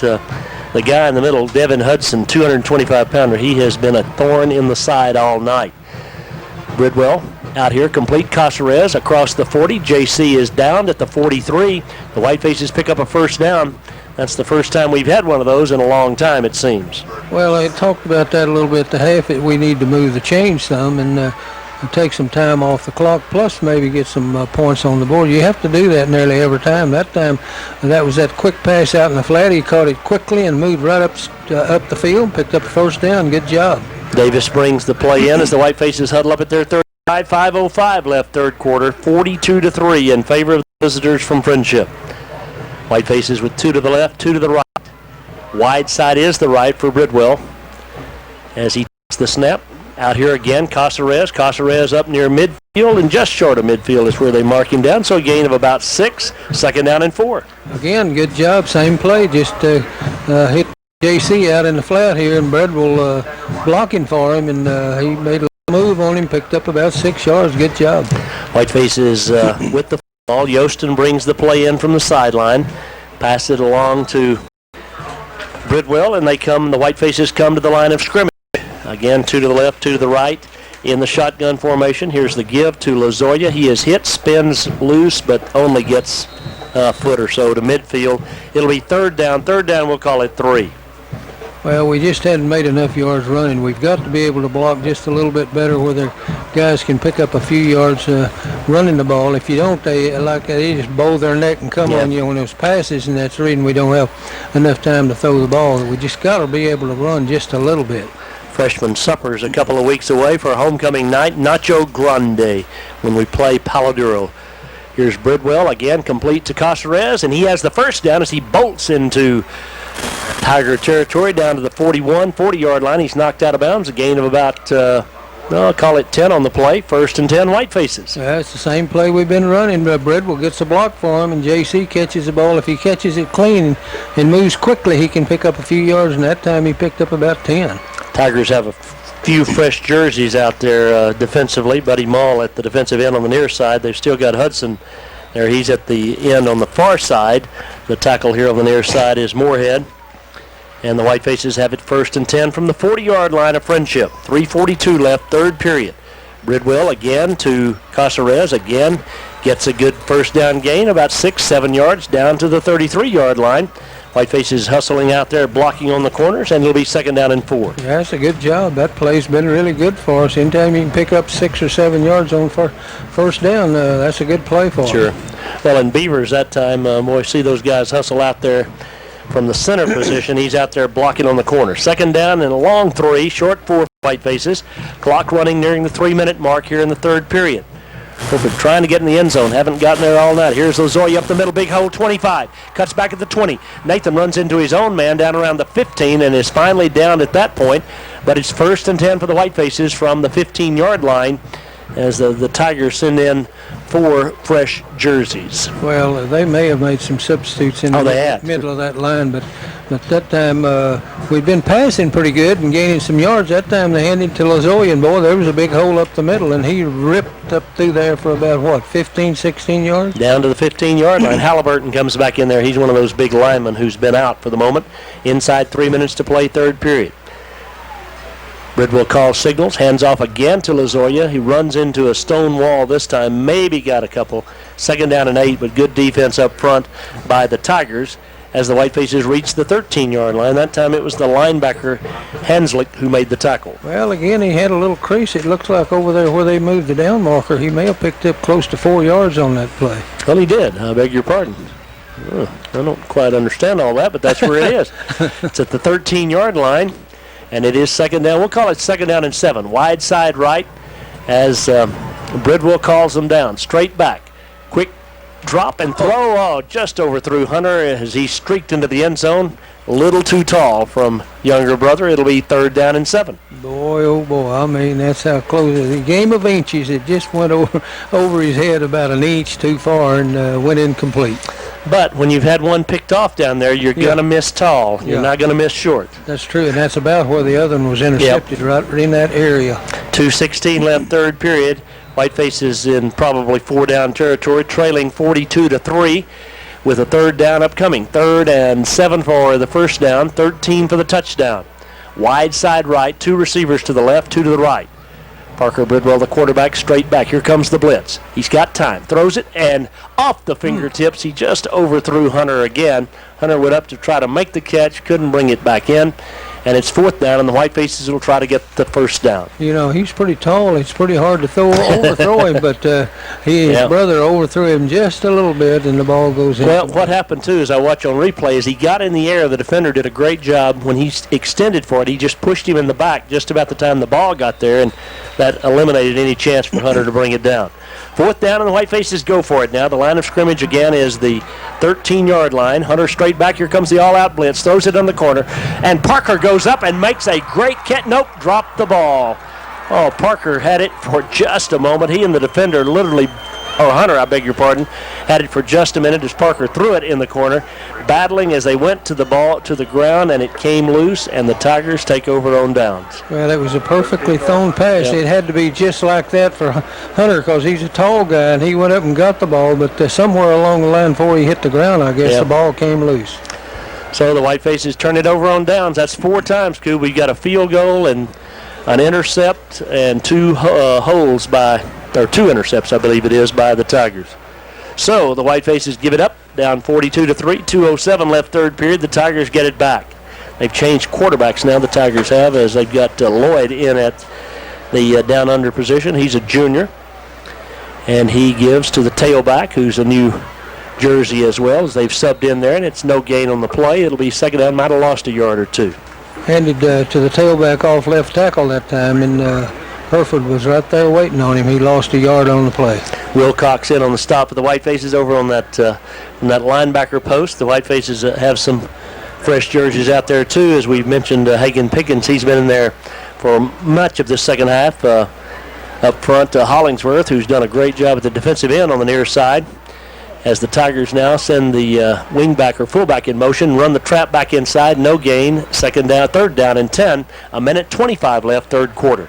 Again, they tried to run that little play where the quarterback takes the ball and hands to a guy sitting over there, and he tries to run it off left tackle that time, and we were ready for him. They've run that play 2 or 3 times and hadn't really had much success with it. Yeah, well, the Tigers, too, they have all, I think everybody's fresh out there on the offensive side right now. Don't think any of the starters are in there.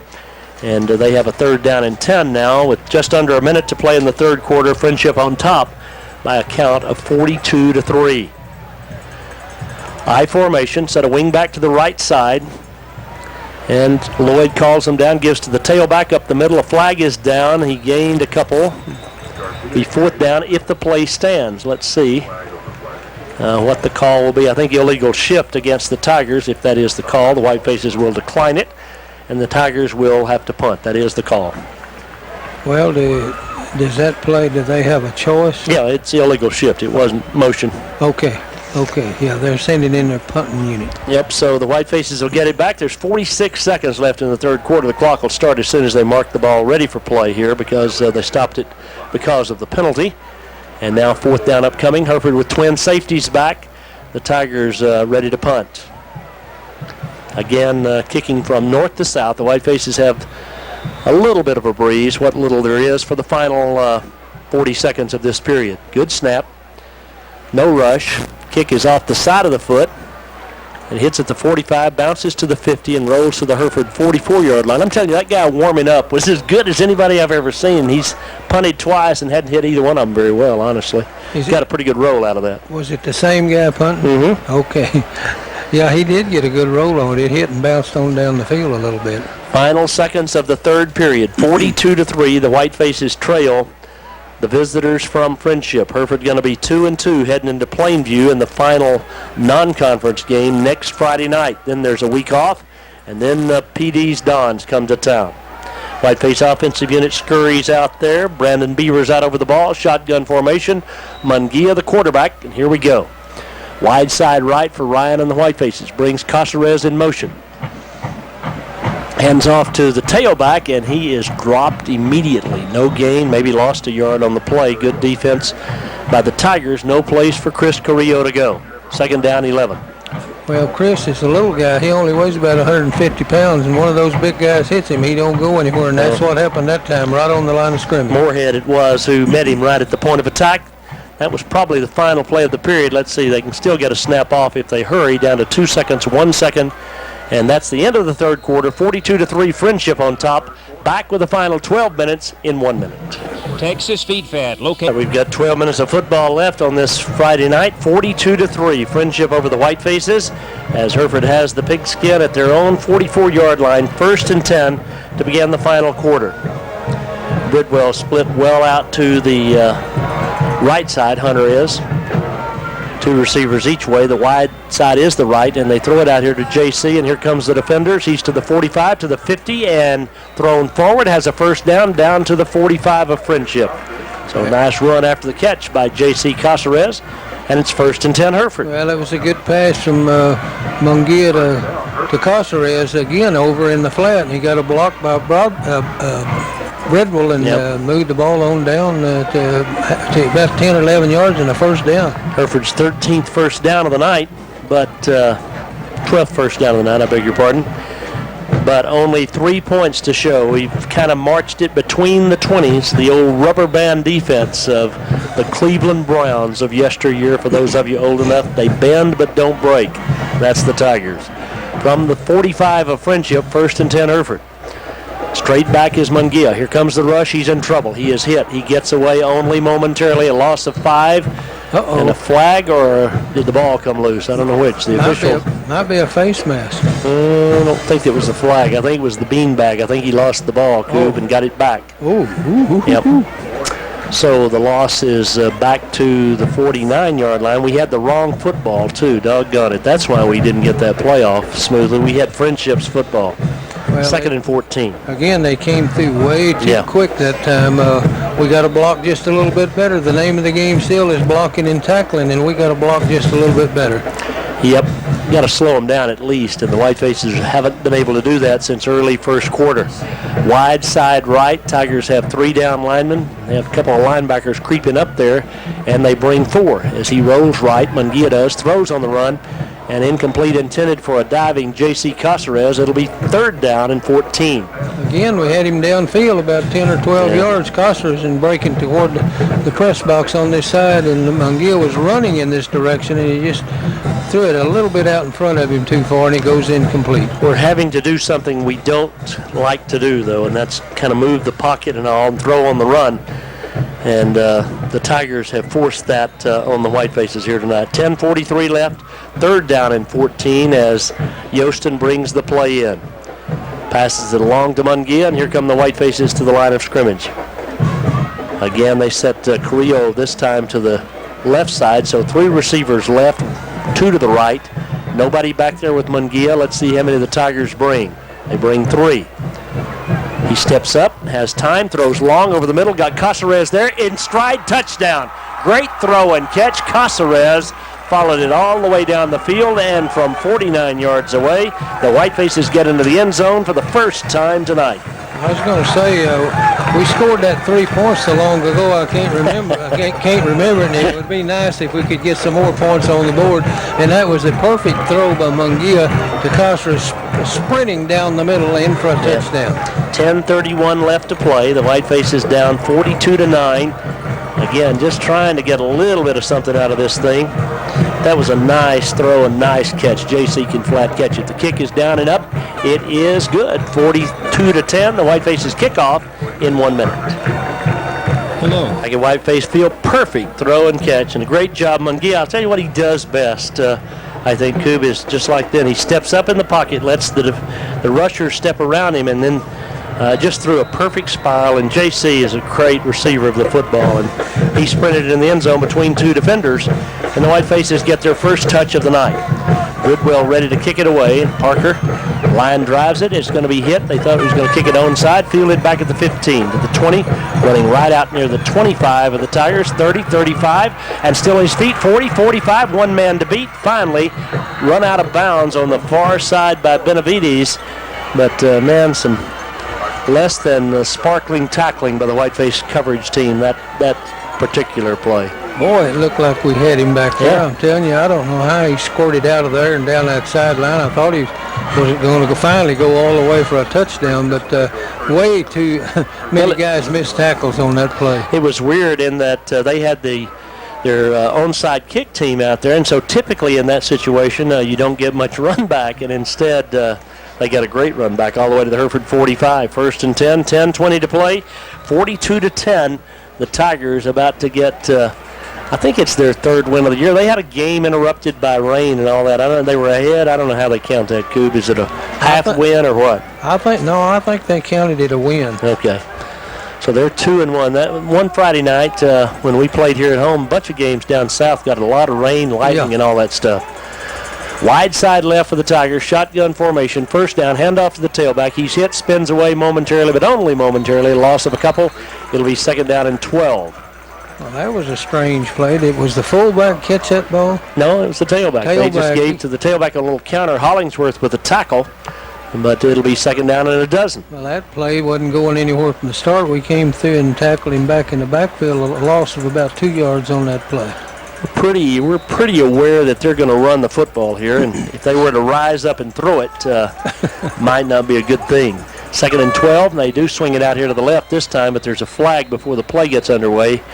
Nice one-handed catch by the tailback, but it's all in vain as Rico Garcia Jr. at tailback. And it'll be a 5-yard walk-off, make it second down and 17 for the Tigers. Well, a little swing pass out in the left flat. The guy made a nice one-handed catch. Looked like we were in pretty good shape defensively, but the whistle blew and everybody stopped. 5-yard penalty. Been all friendship here tonight. They lead 42-10 over the Whitefaces, and we'll have lots to work on this week. Plainview next week on the road. And then a week off before Palo Duro opens district play right here at Whiteface Field. Tomorrow, Dumas and Hereford in volleyball. You'll hear it on KPAN. Second down play, tailback. Nope, fake to the tailback. Going to throw it if he can, and he can't because he's caught out in the open field and run down by Jordy Collier. A loss of about 5 more. Back to the 43. Good job by Jordy as he ran down the backup quarterback, Tyler Lloyd.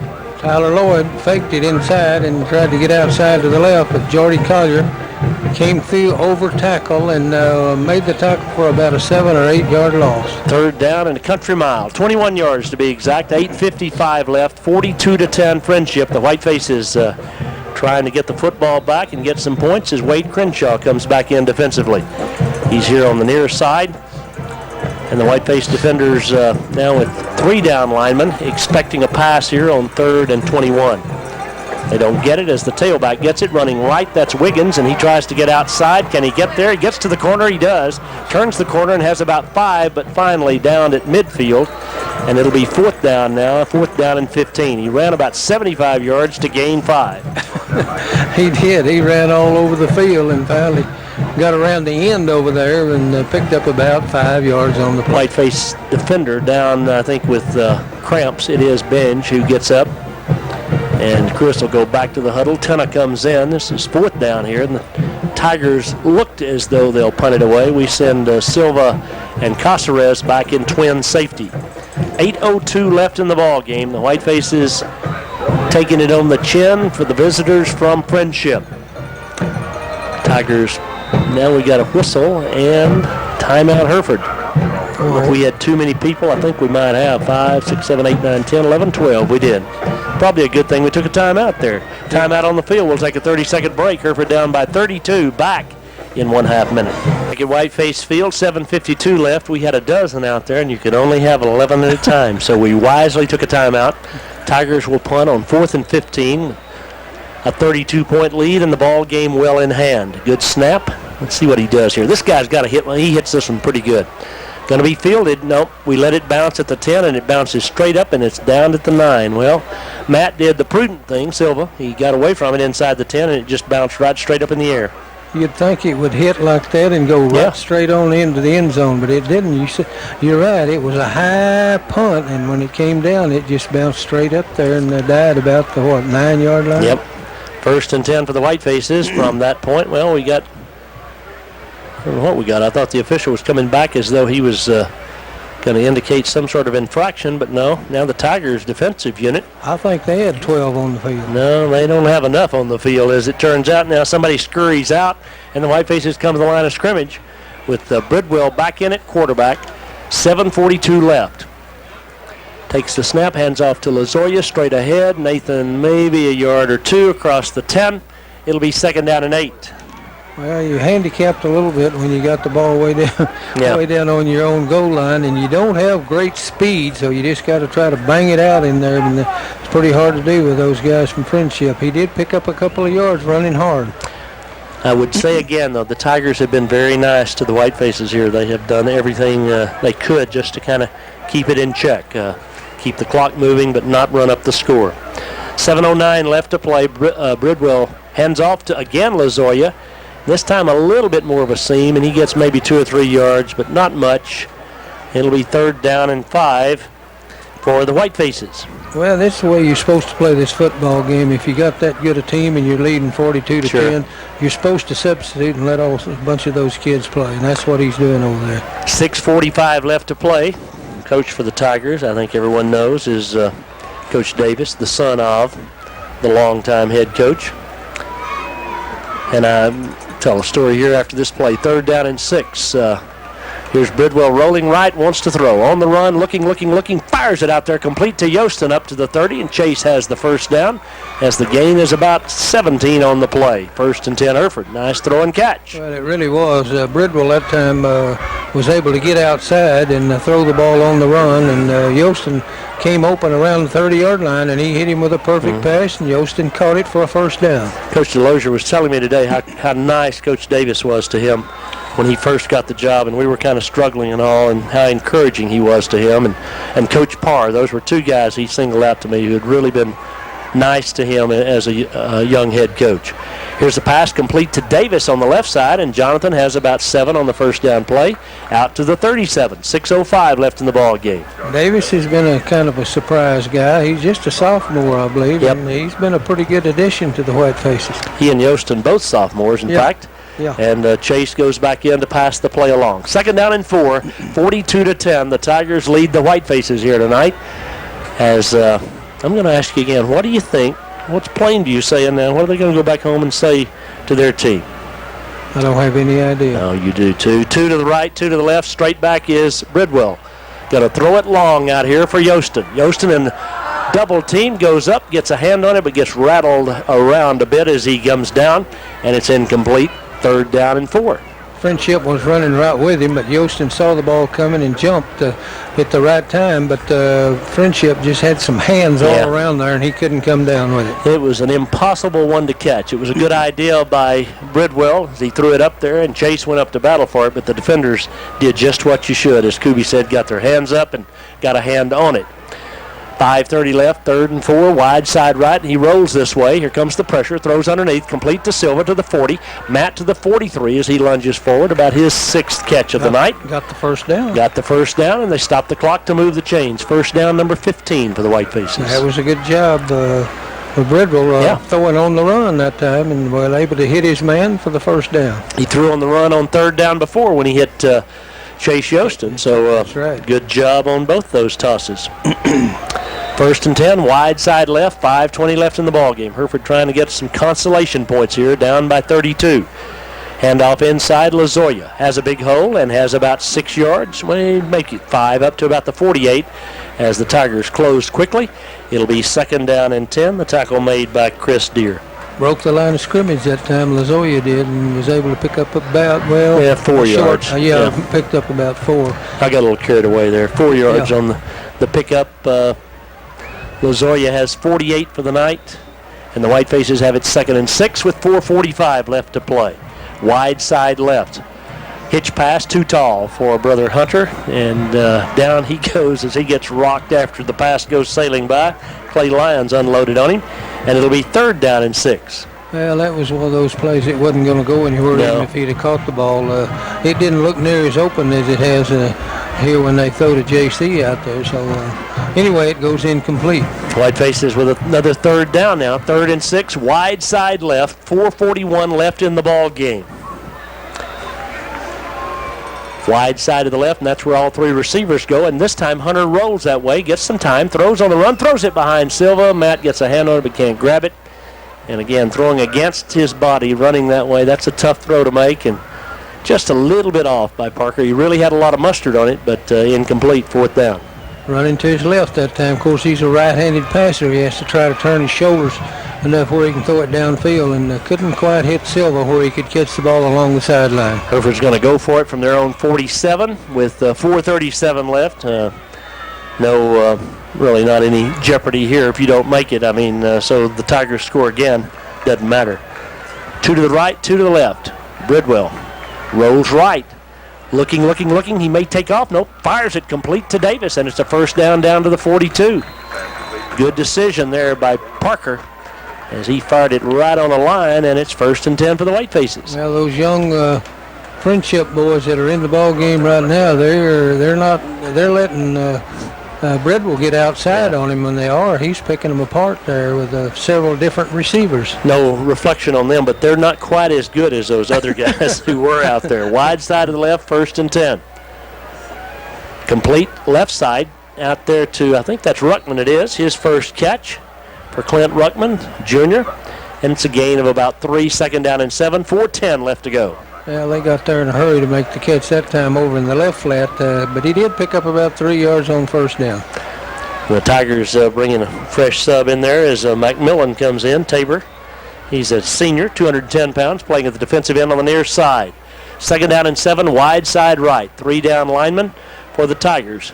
Handoff inside. Lozoya tripped up just as he gets to the line of scrimmage. Cawthorn trying to get a block for him up there, but he couldn't quite spring him. A gain of 1. It'll be 3rd down and 6. Well, right up the middle that time, and not much there. Picked up a yard on the play. Whitefaces down 42 to 10. 3:35 left in the ball game as the play comes in from the Whiteface bench. We have, we've had 2 3rd down and 1 4th down conversion thus far in this drive. Let's see if we can get a 3rd and 7 right here. Rolling right, trying to get outside, gets a block from Lozoya, throws on the run, and just out past the outstretched arms of Ruckman. It'll be 4th down and 7, and the Whitefaces no doubt will go for it. Oh, no doubt. Like you said a while ago, we went for it last time, and it's about the same deal, except we're about 10 or 15 yards farther down the field, so let's go for it. It's going to be easy to get out of the parking lot here tonight because folks are heading to the exits, although many have stayed. And the Whiteface footballers with a 4th down and 7. The Tiger defenders ahead 42 to 10. It'll be a nice ride back to Friendship tonight. Whitefaces come to the line, wide side right on 4th and 7. Straight back this time, 4-man rush, steps up, throws long over the middle, overthrown and intercepted. Back to the 30, 35, 40, out to the 45. Bridwell makes the tackle after he threw the pick. Ball was picked off by Mannon. And it is 1st and 10 for the Tigers as the, 4th turnover of the night will send some more folks heading to the exits. Well, he really wasn't that much open down the field. No. He was ahead of a guy in front of him, one behind him, and it was overthrown just a little bit. And the guy behind him made the pick and went down the sideline over there. And then Bridwell went across and really laid him out over there on the sideline. Kind of hate to see the quarterback go through his shoulder into the ball carrier, but he did. 3:06 left. Only because, you don't want him hurt, is my point. That's right. From the 45 of Friendship, it's 1st and 10 for the Tigers.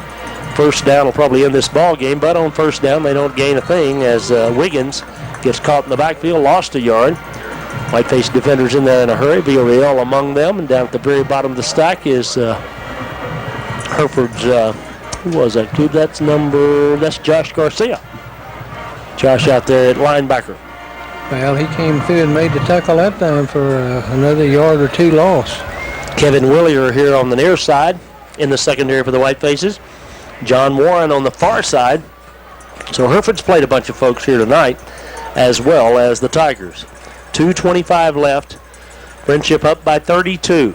Lloyd, fullback trap up the middle, and no place to go as the Whitefaces come smashing through. Might have gained a yard or 2. It was Nathan Galvan who was there first. And Villarreal and Garza, among others. It is 3rd down and 8. 7.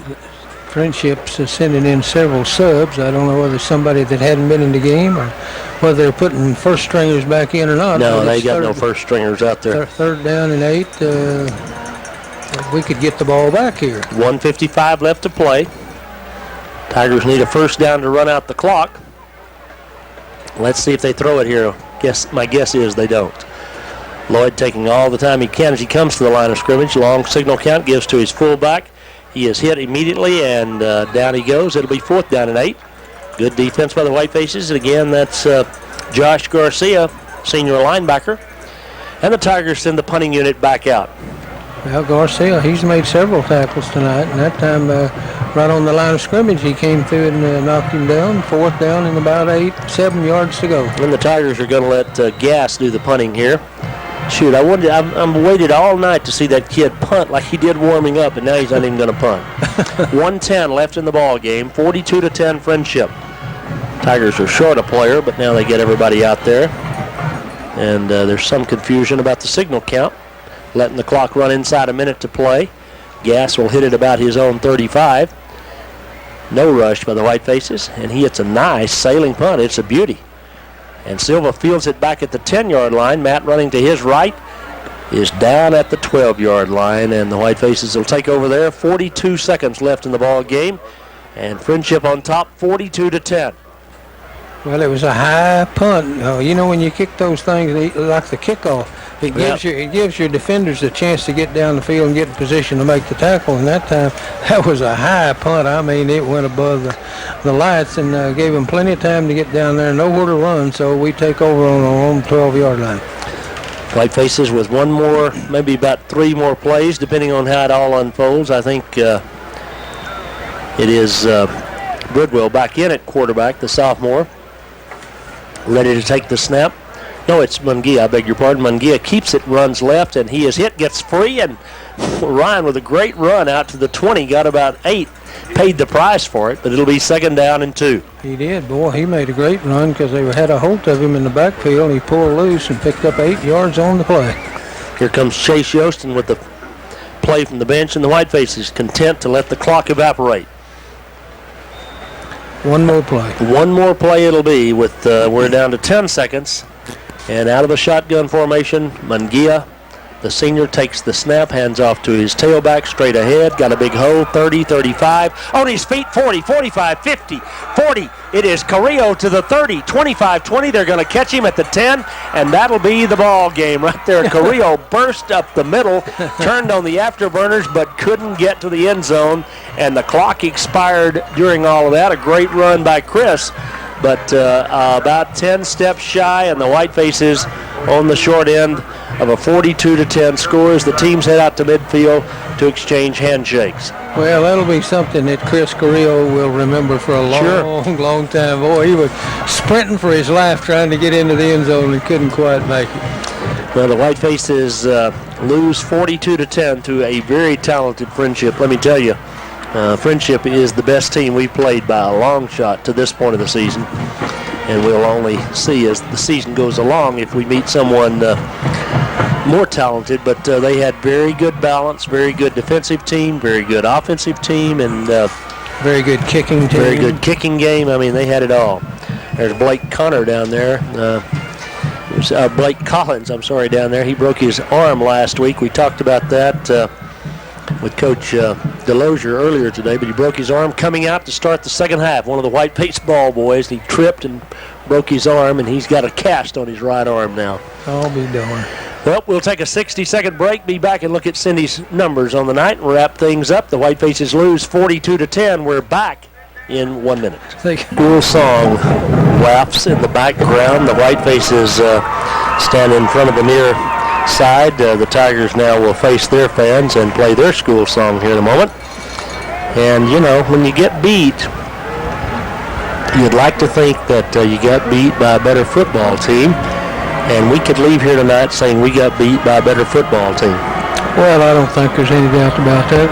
If nothing else, especially on this night, they were a better football team. And, you know, no sense in hanging your head. That's not going to do any good. You just got to bow up and get out there and work hard this coming week and try to make yourself a little bit better. I mentioned the Tigers' uniforms, and they don't look any prettier at the end of the game than they did at the outset, but certainly, as we said before we started, the uniforms don't have anything to do with it. It's what's in the uniform that has something to do with it. They kind of remind me, Coronado used to wear some jerseys like that were red and gold, and hard to read the numbers in addition to everything else. But the Tigers, a very, very good football team, and on this Friday night, certainly the much better team on Whiteface Field.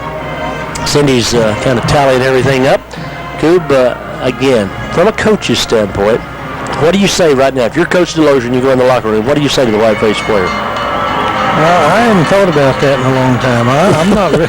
I'm not real sure. You don't want to put them down too much. Sure. You just want to tell them, that they're a better football team than they showed tonight, and that we have some good things to work for.